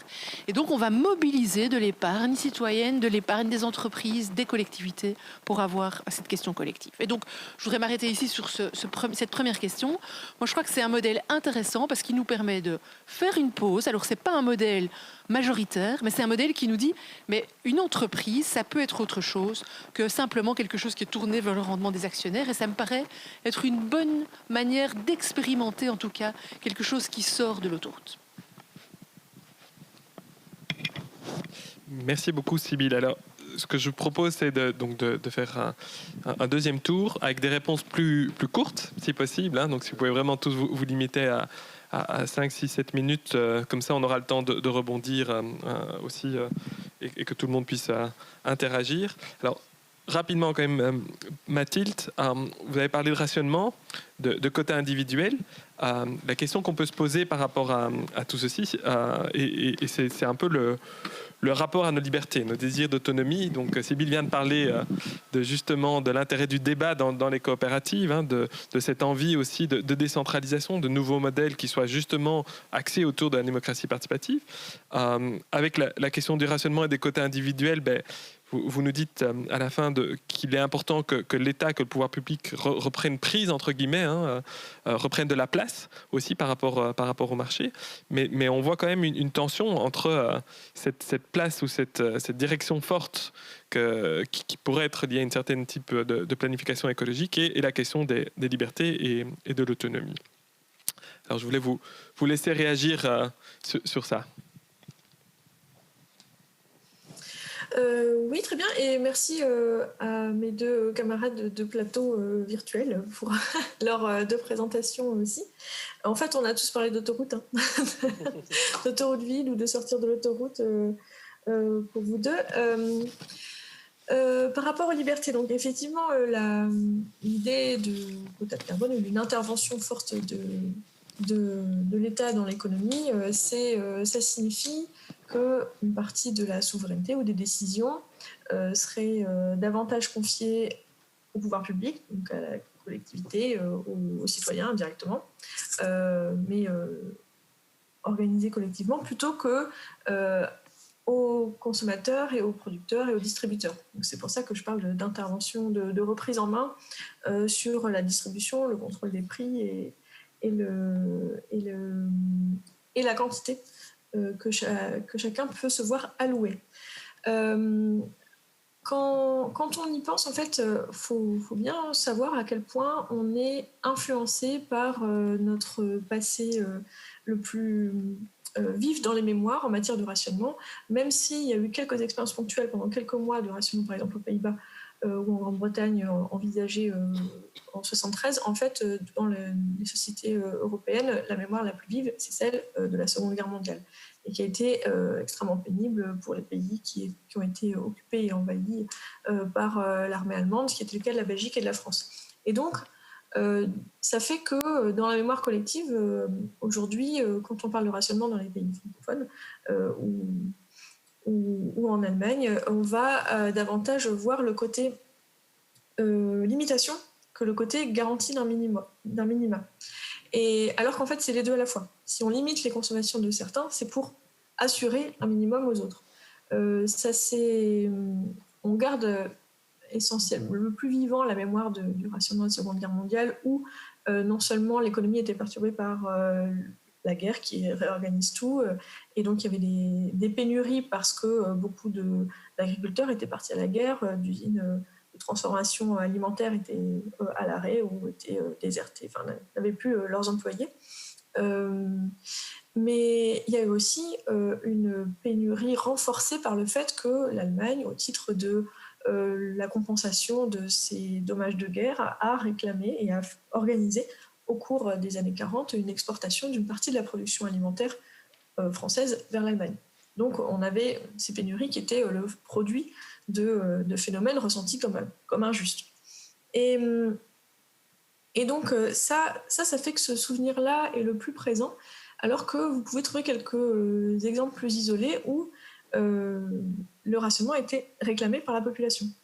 C'est le cas pendant la Commune, c'est le cas pendant la Première Guerre mondiale en France, où à Paris, les autorités municipales mettent beaucoup de temps à organiser le rationnement malgré des demandes pressantes de la population, parce que organiser le rationnement, c'est prendre le parti des consommateurs pauvres sur les producteurs, forcément, puisque sinon, la pénurie ou la rareté peuvent être l'occasion de faire davantage de profit en profitant cyniquement. Et donc le rationnement du charbon et de l'alimentation et du pain à Paris met beaucoup de temps à arriver, c'est à partir de 1917 seulement, alors qu'il y a déjà des pénuries auparavant qui touchent évidemment plus fortement les plus pauvres. Autre exemple sur lequel on a cette inversion de l'image dominante, c'est-à-dire où pendant les quelques années qui ont suivi la victoire, le rationnement a été poursuivi quand l'économie n'était pas revenue à une production satisfaisante, et donc le pain a été rationné encore jusque dans le début des années 50. Et c'est le préfet qui décidait quand on arrêtait ou pas. Et à Lyon, il y a eu une manifestation pour réclamer le maintien du rationnement, alors que le préfet avait décidé d'arrêter le rationnement du pain. Et parce que c'était une façon de garantir un accès minimal aux populations. Donc, en fait, quand on parle de problème de liberté, il faut voir ce qu'il y a en contrepartie. C'est la liberté d'acheter qui est limitée, mais elle est la garantie d'un accès minimum à chacun. Donc, en fait, en situation de crise, c'est là que l'arbitrage se situe. Est-ce qu'on préfère... il y a des perdants et des gagnants dans les deux situations, et c'est pour ça que l'intervention sous forme de rationnement est une décision extrêmement politique. J'ai souvent aussi l'occasion de discuter de cette question de liberté parce que face à l'ampleur des changements écologiques qui seraient nécessaires, on a du mal à imaginer qu'un gouvernement puisse s'y prendre sans faire des mesures impopulaires, et on a tendance à associer impopulaire et autoritaire. Mais ça serait faire comme si on n'avait pas déjà intégré dans notre société beaucoup de réglementations qui sont contraignantes, régulations et réglementations qui sont contraignantes, mais qu'on ne perçoit plus comme autoritaires parce qu'on les estime justifiées et justes. Juste et justifié, c'est pas la même chose. Quelqu'un, je ne sais plus si c'est Philippe ou Sybille qui a parlé de légitimité. La légitimité des décideurs qui prennent une décision est extrêmement importante sur la façon dont cette décision va être reçue. Et aujourd'hui, on ne trouve plus grand monde pour contester la nécessité qu'il y ait un code de la route. Bon, je reviens sur la métaphore de l'autoroute qu'on partage tous. Mais le fait qu'il y ait des réglementations sur la vitesse sur l'autoroute, sur le fait qu'on ne puisse pas boire trop au volant, qu'il faille mettre sa ceinture, qu'il faille un certain âge pour passer le permis de construire, ce sont des contraintes assez fortes, mais on les oublie parce qu'on les a incorporées, et on les a d'autant plus incorporées, c'est pas juste qu'elles sont là dans notre société depuis longtemps, c'est que aussi on estime qu'elles sont, c'est une contrainte individuelle, mais qui est pour le bien collectif nettement meilleure comme elle est. Et un autre exemple de contrainte qu'on ne remet absolument plus en cause, ou à peine, c'est en France, l'instruction est obligatoire jusqu'à 16 ans. Ce qui veut dire que jusqu'à 16 ans, vous êtes obligé de passer des années pourtant passionnantes de votre vie à des heures et des heures avalées de l'instruction. Ça peut être plus ou moins épanouissant pour les uns ou les autres, mais c'est une contrainte qu'on reconnaît comme étant justifiée par rapport aux avantages collectifs que ça apporte. Donc, entre la réglementation, ne perdons pas de vue que des réglementations qui sont contraignantes pour les individus, mais pour le bien commun, en fait, notre société on est déjà très prolifique.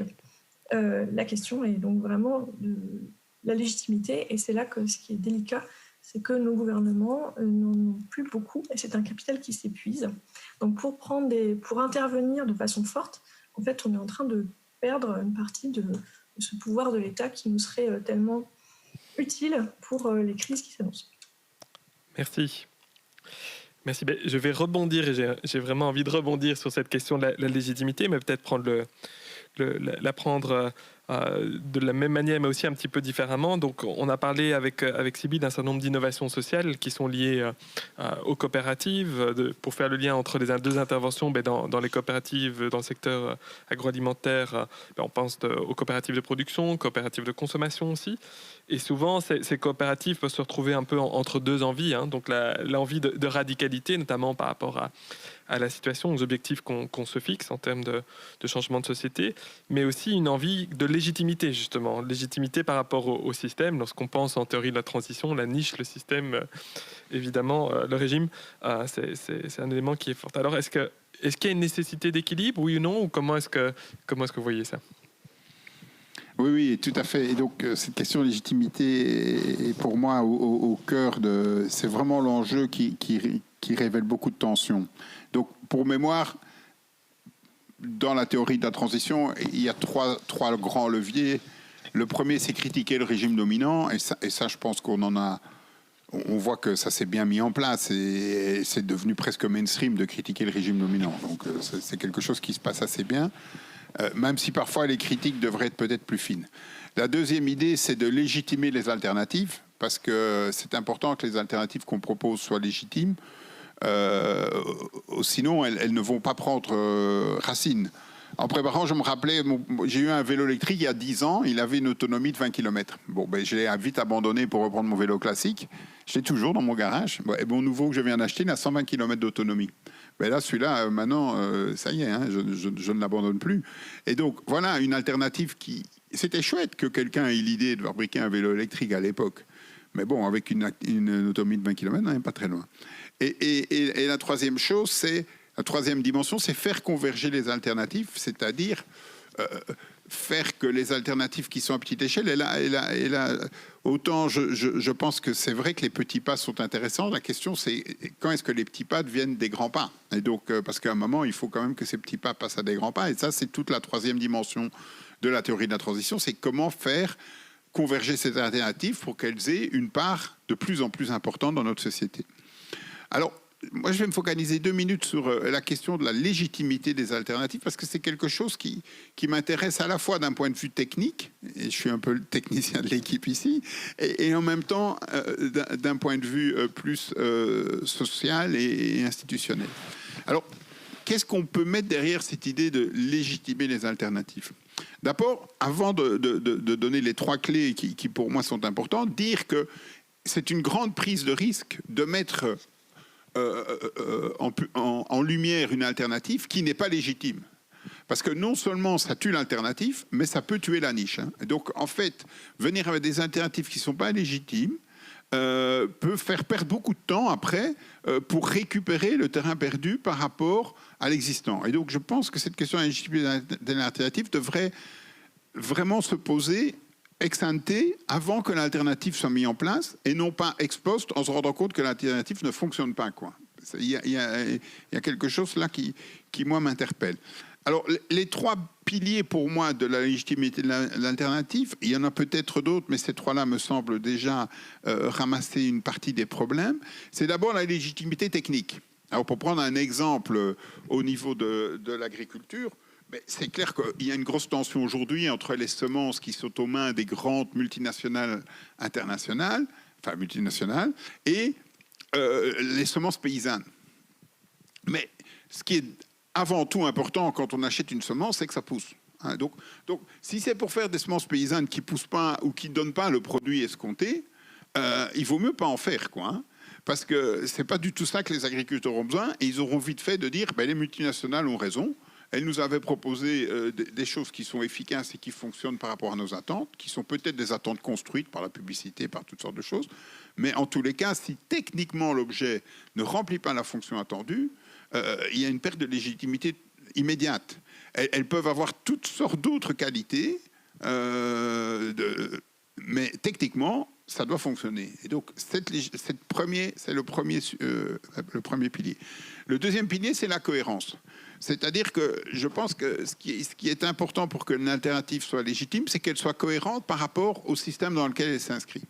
Et donc, une alternative qui se crée en dehors du système et qui ne trouve pas de cohérence par rapport au système, ça pose vraiment problème. Alors, quelque chose, moi, ceux qui me connaissent depuis longtemps savent que c'est un sujet qui me ronge, c'est par exemple le concept de permaculture. Hein, le concept de permaculture, qui est un concept très sympathique, mais qui est un concept essentiellement de jardinage. Alors, si on parle de permaculture dans un contexte citoyen, très intéressant. Mais parler de permaculture dans un contexte agricole, c'est complètement incohérent pour le contexte agricole d'aujourd'hui. Et donc, après, peut-être que dans le contexte agricole de demain, un jour, il y aura une cohérence à trouver. Mais ce n'est pas aux agriculteurs d'aujourd'hui à trouver la cohérence de la permaculture pour eux.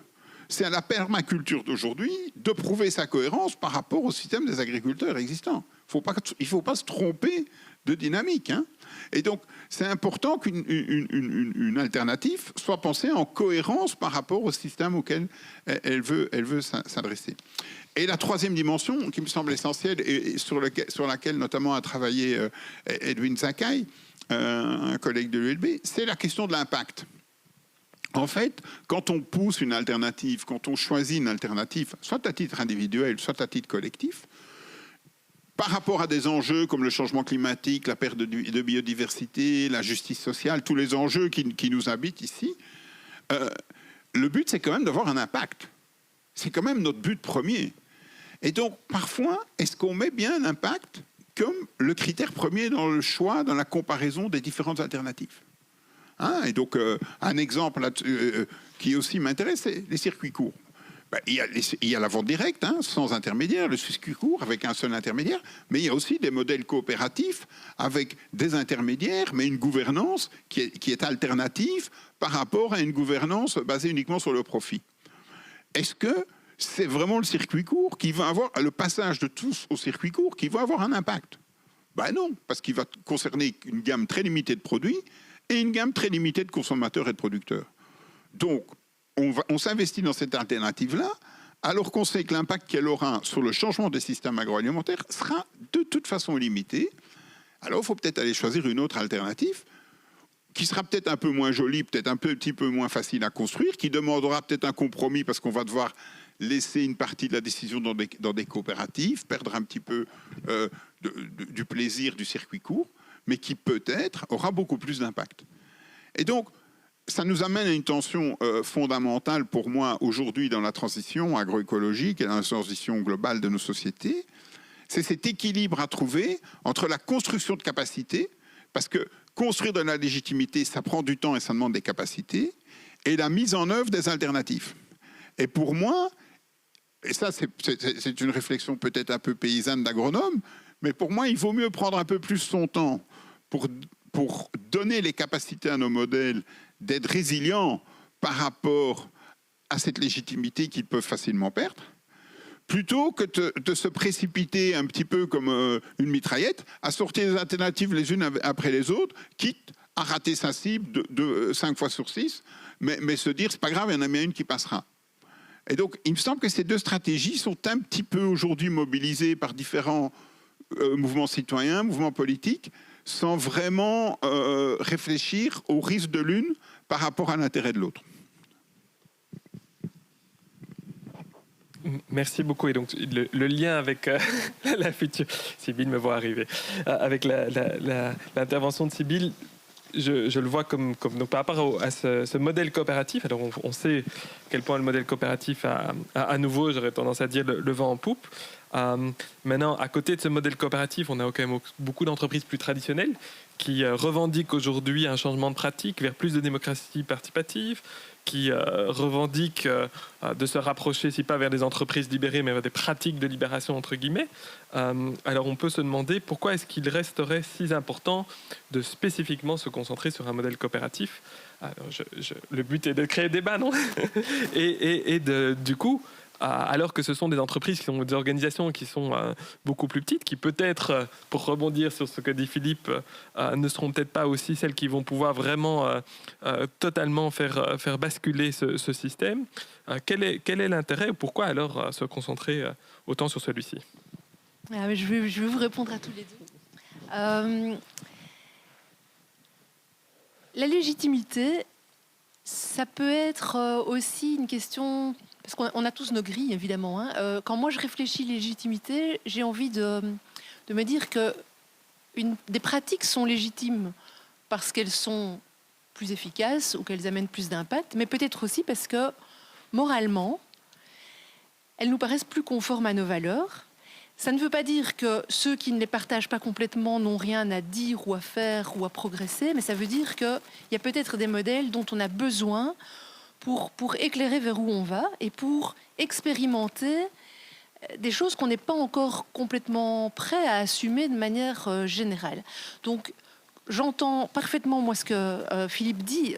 C'est sûr qu'il y a des expériences aujourd'hui qui sont très marginales et qui vont concerner seulement une petite partie de la population, des producteurs ou des consommateurs. En attendant, c'est précisément ces expériences-là, je crois, qui sèment des petites graines et qui font qu'aujourd'hui, comme tu viens de le dire, Marek, il y a des entreprises qui commencent à être des entreprises libérées, ou il y a des entreprises multinationales qui commencent à se déclarer à impact social. Je ne suis pas sûre que ça serait venu s'il n'y avait pas eu avant des petites alternatives un peu kamikazes, qui vont peut-être au-delà de ce qu'on connaît naturellement. Donc moi, je crois que c'est important de garder des sources d'inspiration. Ça ne veut pas dire que tout le monde doit se transformer demain en coopérative de circuit court. Ça veut dire que parce qu'elles existent, peut-être que la grande distribution repense relocalisation, peut-être que les producteurs s'imaginent qu'il y a différentes sources de distribution de leur production, peut-être que le citoyen commence à se dire « Ah, mais c'est peut-être intéressant quand même de demander à ma grande surface de produire ce type de biens ». Donc je crois qu'il ne faut pas perdre de vue cet aspect-là. Là où je rejoins complètement Philippe, et moi c'est aussi quelque chose qui m'attriste, c'est quand les alternatives ne sont pas construites par des gens de métier. Donc moi je vois aussi beaucoup de citoyens qui rêvent, et tant mieux, mais qui parfois pensent pouvoir réinventer des métiers sans s'associer à des gens qui ont les compétences techniques. Et donc là, je mets aussi en garde, et je sais que je partage avec Philippe l'idée qu'une alternative qui se plante, en fait, ça fait beaucoup de dégâts pour longtemps, parce que ça laisse entendre que les alternatives ne sont pas possibles, ce qui probablement est faux. Je pense aussi que, je vais en terminer par là, que ce que moi j'essaye de voir dans le modèle coopératif, c'est des possibilités d'apprentissage de pratiques différentes qui éclaireront alors des plus grosses structures, parce que quand vous voulez faire bouger une multinationale sur certains aspects, avant de la faire bouger, il faut avoir testé est-ce que ces pratiques-là amènent quelque chose de plus pour l'intérêt général, pour le bien-être des travailleurs, pour celui des consommateurs. Et si c'est expérimenté à petite échelle, alors on peut imaginer que ça va être repris par des entreprises plus grosses, avec peut-être plus d'impact, même si elles sont moins alternatives. Et enfin, et là, ça pour rebondir, peut-être et faire le lien avec l'exposé de Mathilde, moi je crois que ces entreprises très alternatives, elles redonnent de la légitimité au pouvoir public sur des décisions qui peuvent paraître impopulaires, parce qu'elles donnent une assise citoyenne à des décisions. Au fond, ces entreprises, qu'est-ce qu'elles disent ? Elles disent rassemblons-nous et soumettons-nous nous-mêmes à des impératifs d'intérêt général un peu contraignants. Cette expérimentation-là, en fait, rend les citoyens plus capables d'entendre un État qui va prendre des décisions qui vont vers l'intérêt général. Et donc, je pense qu'il y a aussi un rôle de ces alternatives dans redonner de la légitimité à des règles de vie communes. Merci. Alors, peut-être que Mathilde veut réagir par rapport à ces exposés, ou alors Philippe, peut-être Mathilde d'abord, oui. On est plus loin, on essaye de décrire sur base de quelques faciès. Je vous donne la parole. Ah, d'accord. Non, je réagissais en hochant la tête à ce que disait Sybille en terminant. Effectivement, je suis tout à fait d'accord avec le fait que les alternatives peuvent relégitimer des décisions de l'État qui iraient dans le même sens, mais parce qu'elles ont montré localement, et même si c'est sur un marché restreint ou de niche, que c'est pas complètement délirant d'imaginer de se mettre plus en conformité avec les exigences écologiques. Et Sybille, vous avez cité cela pour des entreprises, mais sinon, concernant le rationnement, il y a aussi des associations. Il y a une association en Grande-Bretagne qui s'appelle les CRAGS, qui est un mouvement de rationnement volontaire, c'est Carbon Rationing Action Groups, qui a appliqué à ses propres membres, volontairement, un système de rationnement d'énergie pour montrer d'abord que c'était faisable et ensuite qu'on avait des résultats intéressants et importants. Et donc, je suis tout à fait d'accord avec le fait que devant la lenteur des décisions venant d'en haut, les alternatives locales peuvent prouver qu'on peut prendre au sérieux et appliquer de façon tout à fait faisable des décisions qui tardent à venir de plus haut. Merci. Alors, je crois que mes deux voisins ont des questions à poser. Je vais donner la parole à Sybille et puis à Philippe. Oui. Moi, j'ai une question pour chacun. En fait, pour vous, Mathilde, moi, ce qui m'a bien intéressé dans l'exemple contrasté que vous avez donné, Pays-Bas, Royaume-Uni, mais j'y connais rien, évidemment. Mais en vous écoutant, je me disais, c'est incroyable comme dans un contexte, on a l'impression qu'il y a un projet commun qui est assurer une quantité suffisante pour chacun. C'est le cas des Pays-Bas. Et puis de l'autre côté, parce que le conflit social est là en même temps, il y a comme un ennemi désigné.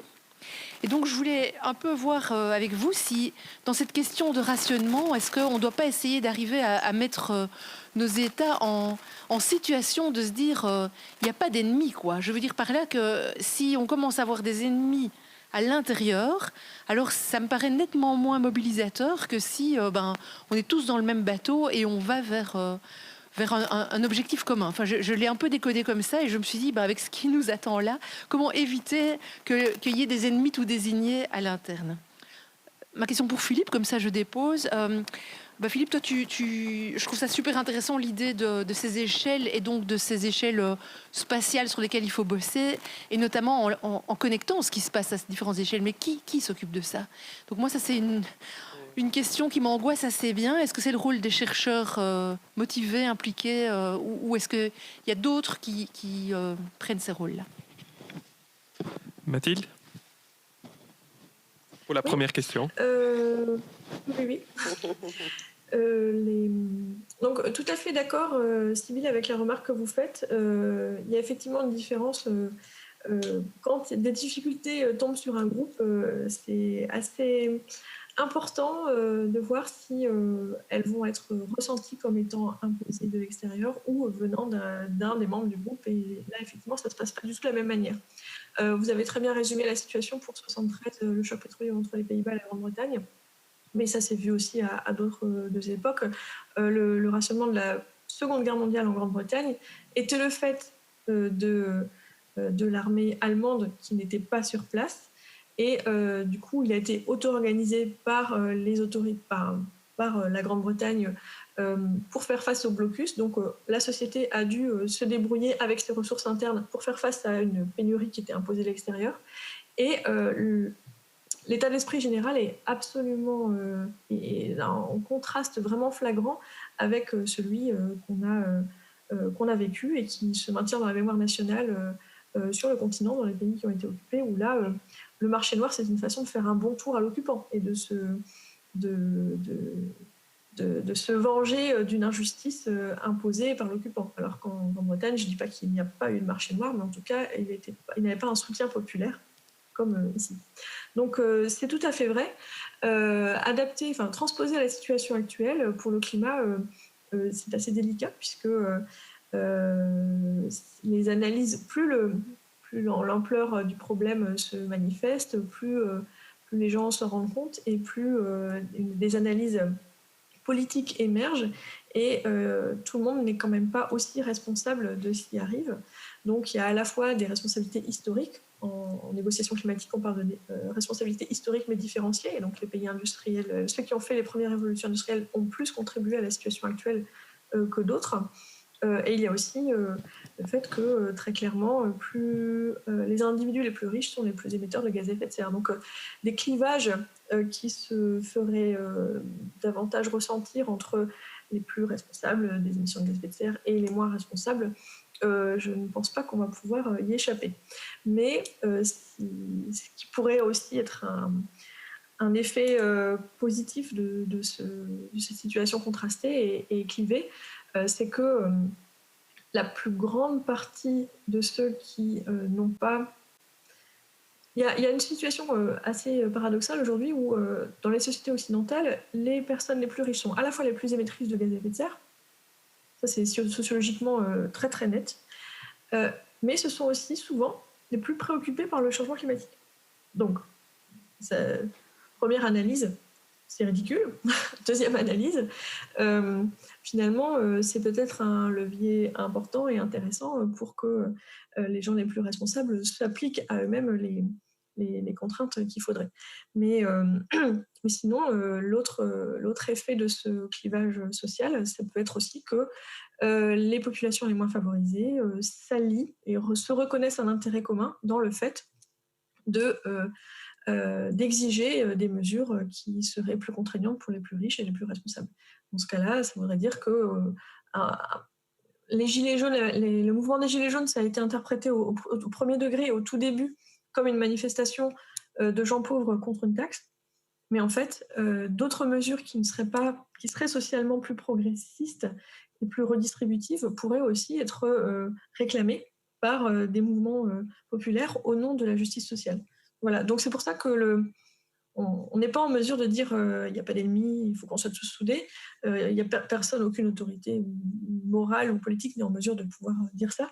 Mais en revanche, on peut constater que même si c'est une pente glissante, elle n'a pas que des défauts. En tout cas, on pourrait en tirer des mobilisations intéressantes pour l'avenir. Merci beaucoup. Philippe, sur la deuxième question, je pense qu'il y a moyen de faire des liens avec la question de la justice sociale, peut-être, ou d'autres. Voilà. Ah oui, tu feras le lien alors. Donc, les échelles.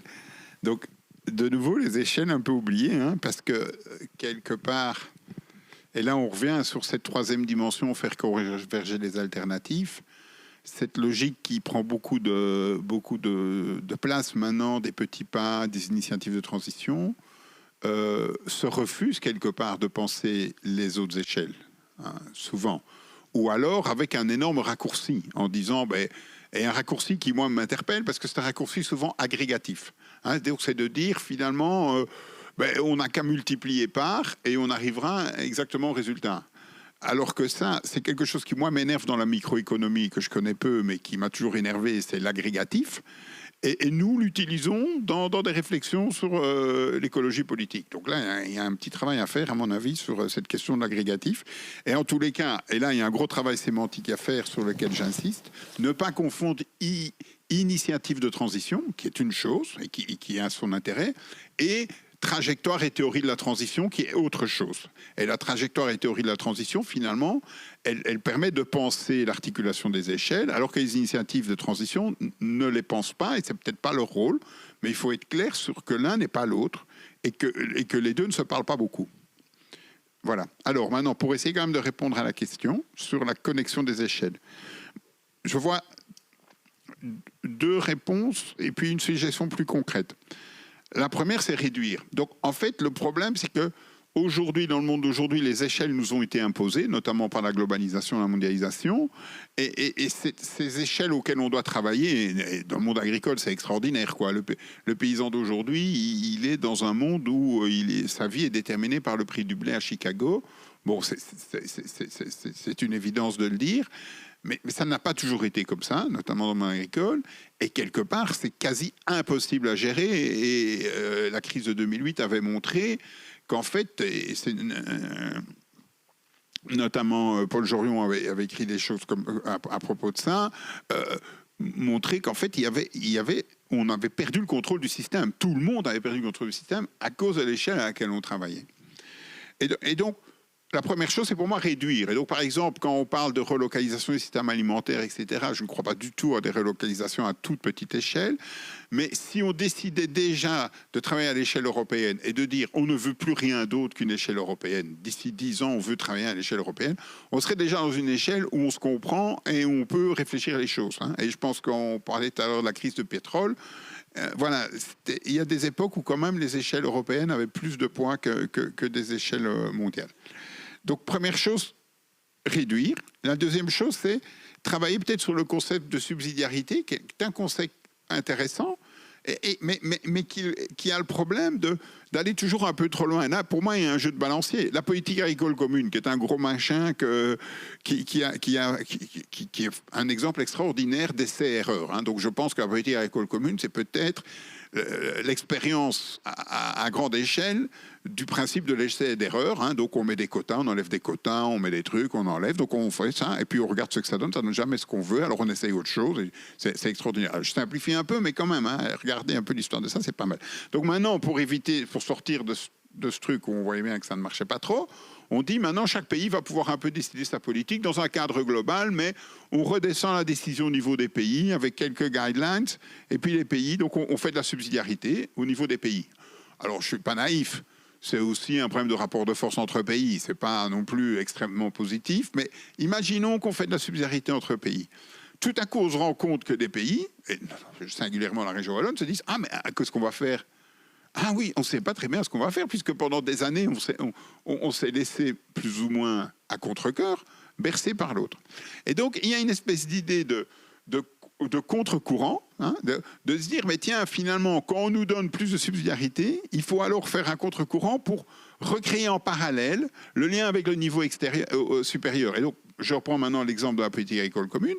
Maintenant qu'il va y avoir la subsidiarité entre pays, il y a des mouvements, et c'est très intéressant, des organisations environnementales, des mouvements syndicaux, différentes choses qui sont en train d'essayer de reconstruire des logiques européennes pour se parler, pour s'organiser, pour, à l'intérieur de ce monde où on fait de la subsidiarité, recréer un lien pour articuler les échelles. Et donc, je trouve que là, il y a quelque chose d'intéressant et qui laisse à penser qu'il ne faut peut-être pas trop organiser les échelles, parce que chaque fois qu'on a essayé de les organiser, enfin là je simplifie et peut-être l'histoire peut nous dire d'autres choses, mais je vois mal comment organiser de façon systématique, mais de laisser ces auto-organisations, ces réseaux, voilà, c'est peut-être ça le mot, ces réseaux qui doivent être multi-échelles. Et dans la question de développement, on n'en a pas beaucoup parlé ce soir, mais sur la question du développement, c'est aussi ça qui permet aujourd'hui d'avoir de la résilience par rapport au Sud.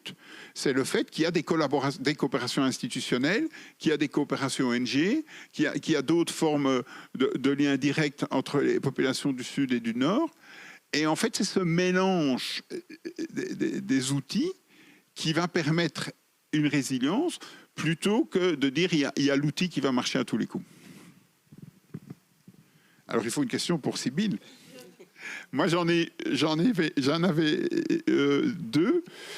La première, c'est la question du rapport de force. Et donc, comment est-ce qu'on pense toutes ces choses-là dans des rapports de force et qui ne sont pas évidents, et donc la fragilité de certains modèles une fois qu'ils arrivent. Et donc là, on vient sur cette question de la montée en taille. À un moment, ça fonctionne, et puis on voit bien qu'à un moment, ça coince. Hein. On prend des modèles comme Newbie au niveau bancaire. Voilà, on sent qu'il y a un problème de rapport de force à un certain moment, ou bien la sucrerie de Senef, qui est une initiative basée aussi sur un modèle proche de la coopérative, ou coopérative même, et qui se coince quand elle se confronte aux banques. Donc là je pense qu'il y a une première question. Et puis, ça c'est la question verticale pour moi. Et puis il y a la question horizontale, c'est la concurrence entre acteurs. Hein. Et donc, aujourd'hui, tu parlais d'Agricovert et des coopératives qui travaillent sur la question des légumes. Mais en fait, ces coopératives en situation de crise, parce qu'aujourd'hui, on est en situation de crise à cause d'une concurrence entre les acteurs et d'un marché trop étroit par rapport à cette concurrence. Donc, des modèles coopératifs sont en concurrence les uns avec les autres. Et parfois, il y a même des discours en disant ces concurrences ne sont pas toujours loyales et tout ça. Et donc, comment est-ce qu'on gère la concurrence dans ce type de modèle ? Petite question, Philippe. La première question, tu évoques la question de la taille. Sous-jacent à ta question, l'idée que peut-être ces modèles sont bons quand ils sont petits, et puis quand ils sont grands, ils deviennent très fragiles parce qu'ils ne peuvent plus activer les mêmes mécanismes.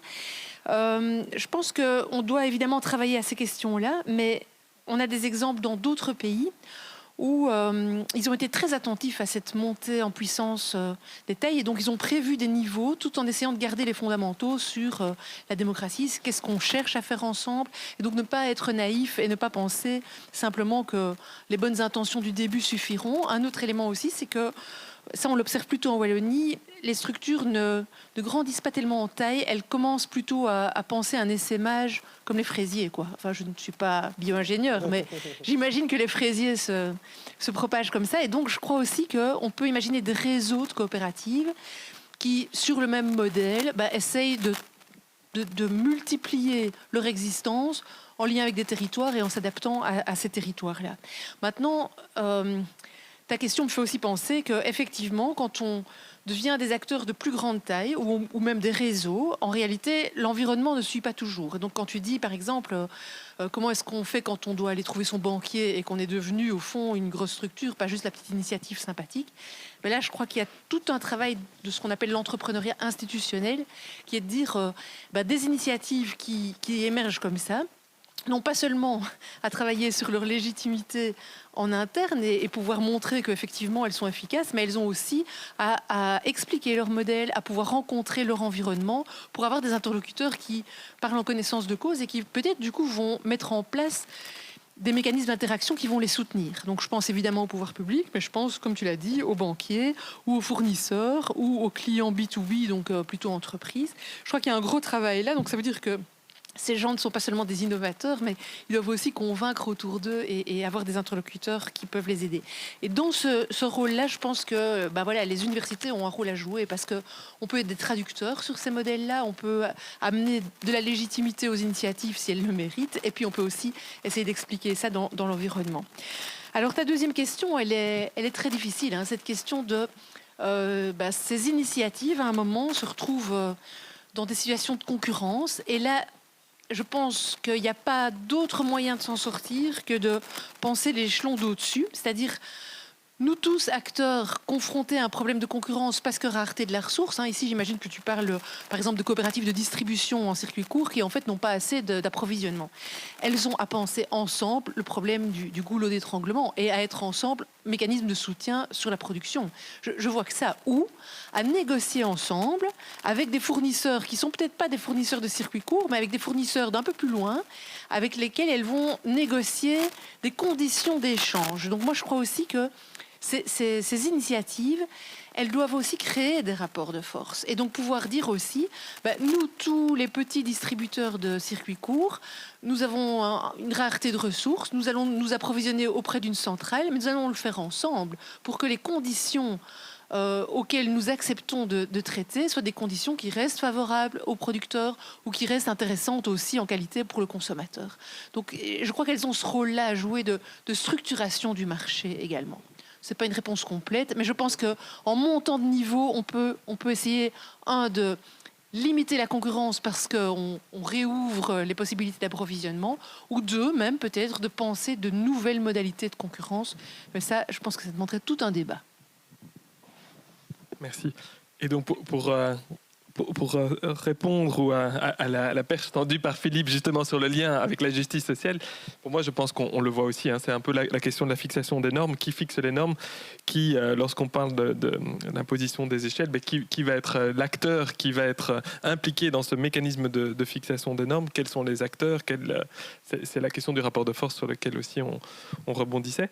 Ça me fait penser à une question, si j'essaye de relier les trois présentations, c'est la question de la coordination. Alors, Sybille vient de nous parler du fait que pas mal d'initiatives ou d'innovations sociales de coopératives vont travailler en termes de réseau, avec quelquefois la difficulté de grandir, sinon individuellement. Dans la présentation de Mathilde, il y avait un élément qui a attiré mon attention et aussi un peu avec l'actualité, c'est dans la comparaison anglaise, le fait que le gouvernement hollandais avait préparé des plans en vue du rationnement. Et en fait, ça fait le lien un peu aujourd'hui où on voit que les Hollandais peuvent agir encore très rapidement dans une situation sanitaire difficile parce qu'il y avait à nouveau des plans qui étaient préparés. Donc, visiblement, en termes de résilience, il y a un mécanisme là-bas qui est identifié. Et le fait que du coup, il y a dans l'analyse aussi bien, je pense qu'on l'a entendu chez Mathilde, que par rapport à Philippe et Sybille, la question de la reprise de main des acteurs étatiques par rapport au marché. Et aujourd'hui, tout l'intérêt qu'on voit, et tout d'un coup, on se réveille un petit peu en se disant qu'on avait oublié très longtemps la politique industrielle et qu'on était dans une logique, en fait, à laisser finalement le marché, si pas s'autoréguler, mais en tout cas, les acteurs de marché à avancer. Et donc aujourd'hui, il y a un peu cette coordination aussi, cette difficulté avec la crise qu'on vit aujourd'hui. Je pense que ça me fait penser ça. On a eu des initiatives étatiques, des initiatives privées, volontaires, citoyennes aussi, par rapport, on pense aux masques ou à d'autres. Et toute la difficulté qu'on a de coordonner finalement tous ces niveaux. Donc c'était un peu une pierre que je lance par rapport à ce débat, mais ça me fait vraiment penser à cette nécessité à la fois de penser ou de repenser plus largement cette politique industrielle avec sans doute les questions que pose Mathilde par rapport aux questions du pic du pétrole ou d'autres. mais aussi de cette nécessité de l'articulation pour qu'elle soit perçue comme juste. Et la difficulté aujourd'hui, c'est ce sentiment d'équité, c'est cette nécessité d'une transition qui est perçue et qui est vécue comme équitable. Sinon, on voit toutes les difficultés, on pense aux gilets jaunes, mais encore aujourd'hui par rapport aux mesures sanitaires. Je ne sais pas si quelqu'un voulait réagir par rapport à ça. Oui, Sybille, et puis après, Mathilde, oui. Ou alors Mathilde, voilà. On vous écoute. Très bien. Ok. Alors, je suis tout à fait d'accord avec vous sur vous avez parlé de confiance. La confiance, la confiance dans les gouvernants est un ingrédient vraiment essentiel des politiques publiques, et confiance et légitimité se rejoignent, et c'est un ingrédient impalpable, mais qui va vraiment beaucoup compter pour la possibilité de faire des mesures en urgence qui seront bien reçues. Vous avez parlé des Néerlandais, c'est tout à fait ça.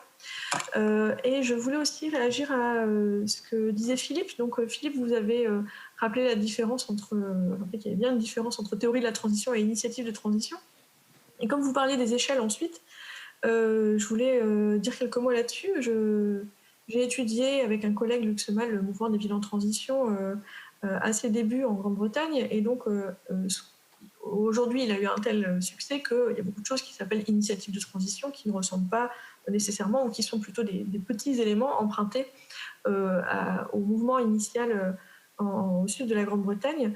Je ne dirais pas que c'est un mouvement qui ne pense pas les échelles. En fait, peut-être qu'il ne pense pas les échelles de la manière dont vous le faites avec la théorie de la transition, mais des réflexions sur les impacts et les effets plus globaux du changement climatique au-delà des limites de la commune, il y en a toujours. Des réflexions sur les réfugiés climatiques, le besoin d'accueillir des populations en difficulté, il y en a. Un intérêt pour l'échelle du canton et l'échelle régionale aussi.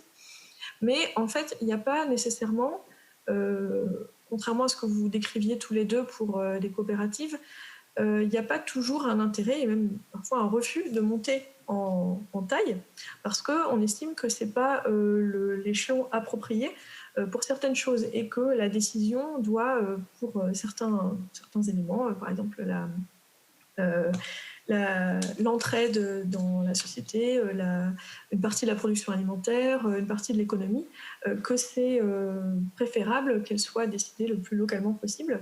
Et donc, et aussi que les groupes, la communauté, c'est le terme, en français ça fait un peu bizarre, mais c'est le terme en anglais qui est utilisé dans ces mouvements, la communauté doit avoir une taille humaine pour qu'elle ait un sens, et que les gens se connaissent un minimum, ou en tout cas qu'on puisse se sentir que ça ait du sens de participer à une assemblée, parce qu'on participe au même territoire de vie, et donc on est inclus dans le même destin. Et donc, il n'y a pas une volonté de monter en échelle dans le sens où devenir plus gros pour avoir plus d'influence sur davantage de choses. Il y a même, au contraire, dans certains groupes qui se sont fondés dans des villes importantes comme Londres ou Bristol, la volonté de diviser les équipes pour faire des groupes plus petits pour qu'ils restent à taille humaine. Donc je sais bien que ce n'est pas la même chose que la montée en échelle dont vous parliez, mais je pense que c'est tout à fait légitime dans certaines décisions. Et ça n'empêche pas, même en voulant maintenir son action et le rayon d'influence à un échelon très très local, parce que ça a du sens sur le plan humain, ça n'empêche pas de réfléchir à ce qui se passe à l'extérieur, de communiquer avec les groupes voisins, d'envisager l'arrivée de nouvelles personnes mues par des problèmes climatiques dans le sud, etc. Donc ça, c'était pour situer un peu plus... situer l'intérêt que peuvent avoir des initiatives très très locales, même si, et au-delà de la simple agrégation que vous citiez tout à l'heure, et aussi parce que le mouvement de la ville en transition est né en 2006, donc aujourd'hui, 14 ans après, son succès lui a valu aussi une certaine dilution dans les applications hors du sud de la Grande-Bretagne, mais ça reste un modèle assez intéressant de mobilisation qui est à la fois mu par des perspectives comme le pic pétrolier faisait vraiment partie des principes de départ, le pic pétrolier, la crise économique, puisque celle de 2008 les a beaucoup influencés aussi, et puis le changement climatique. Donc c'est une façon de tricoter l'ensemble de ces échelles en décidant vraiment délibérément d'agir sur le plan ultra-local au nom de la taille de la communauté humaine. Sybille ? Moi, la question de la coordination, ça m'amène à la question de la vision que l'on pourrait avoir qui serait partagée et qui, en plus, doit anticiper ce qui va arriver. Donc, on parlait des Pays-Bas qui sont capables d'anticipation et donc plus résilients.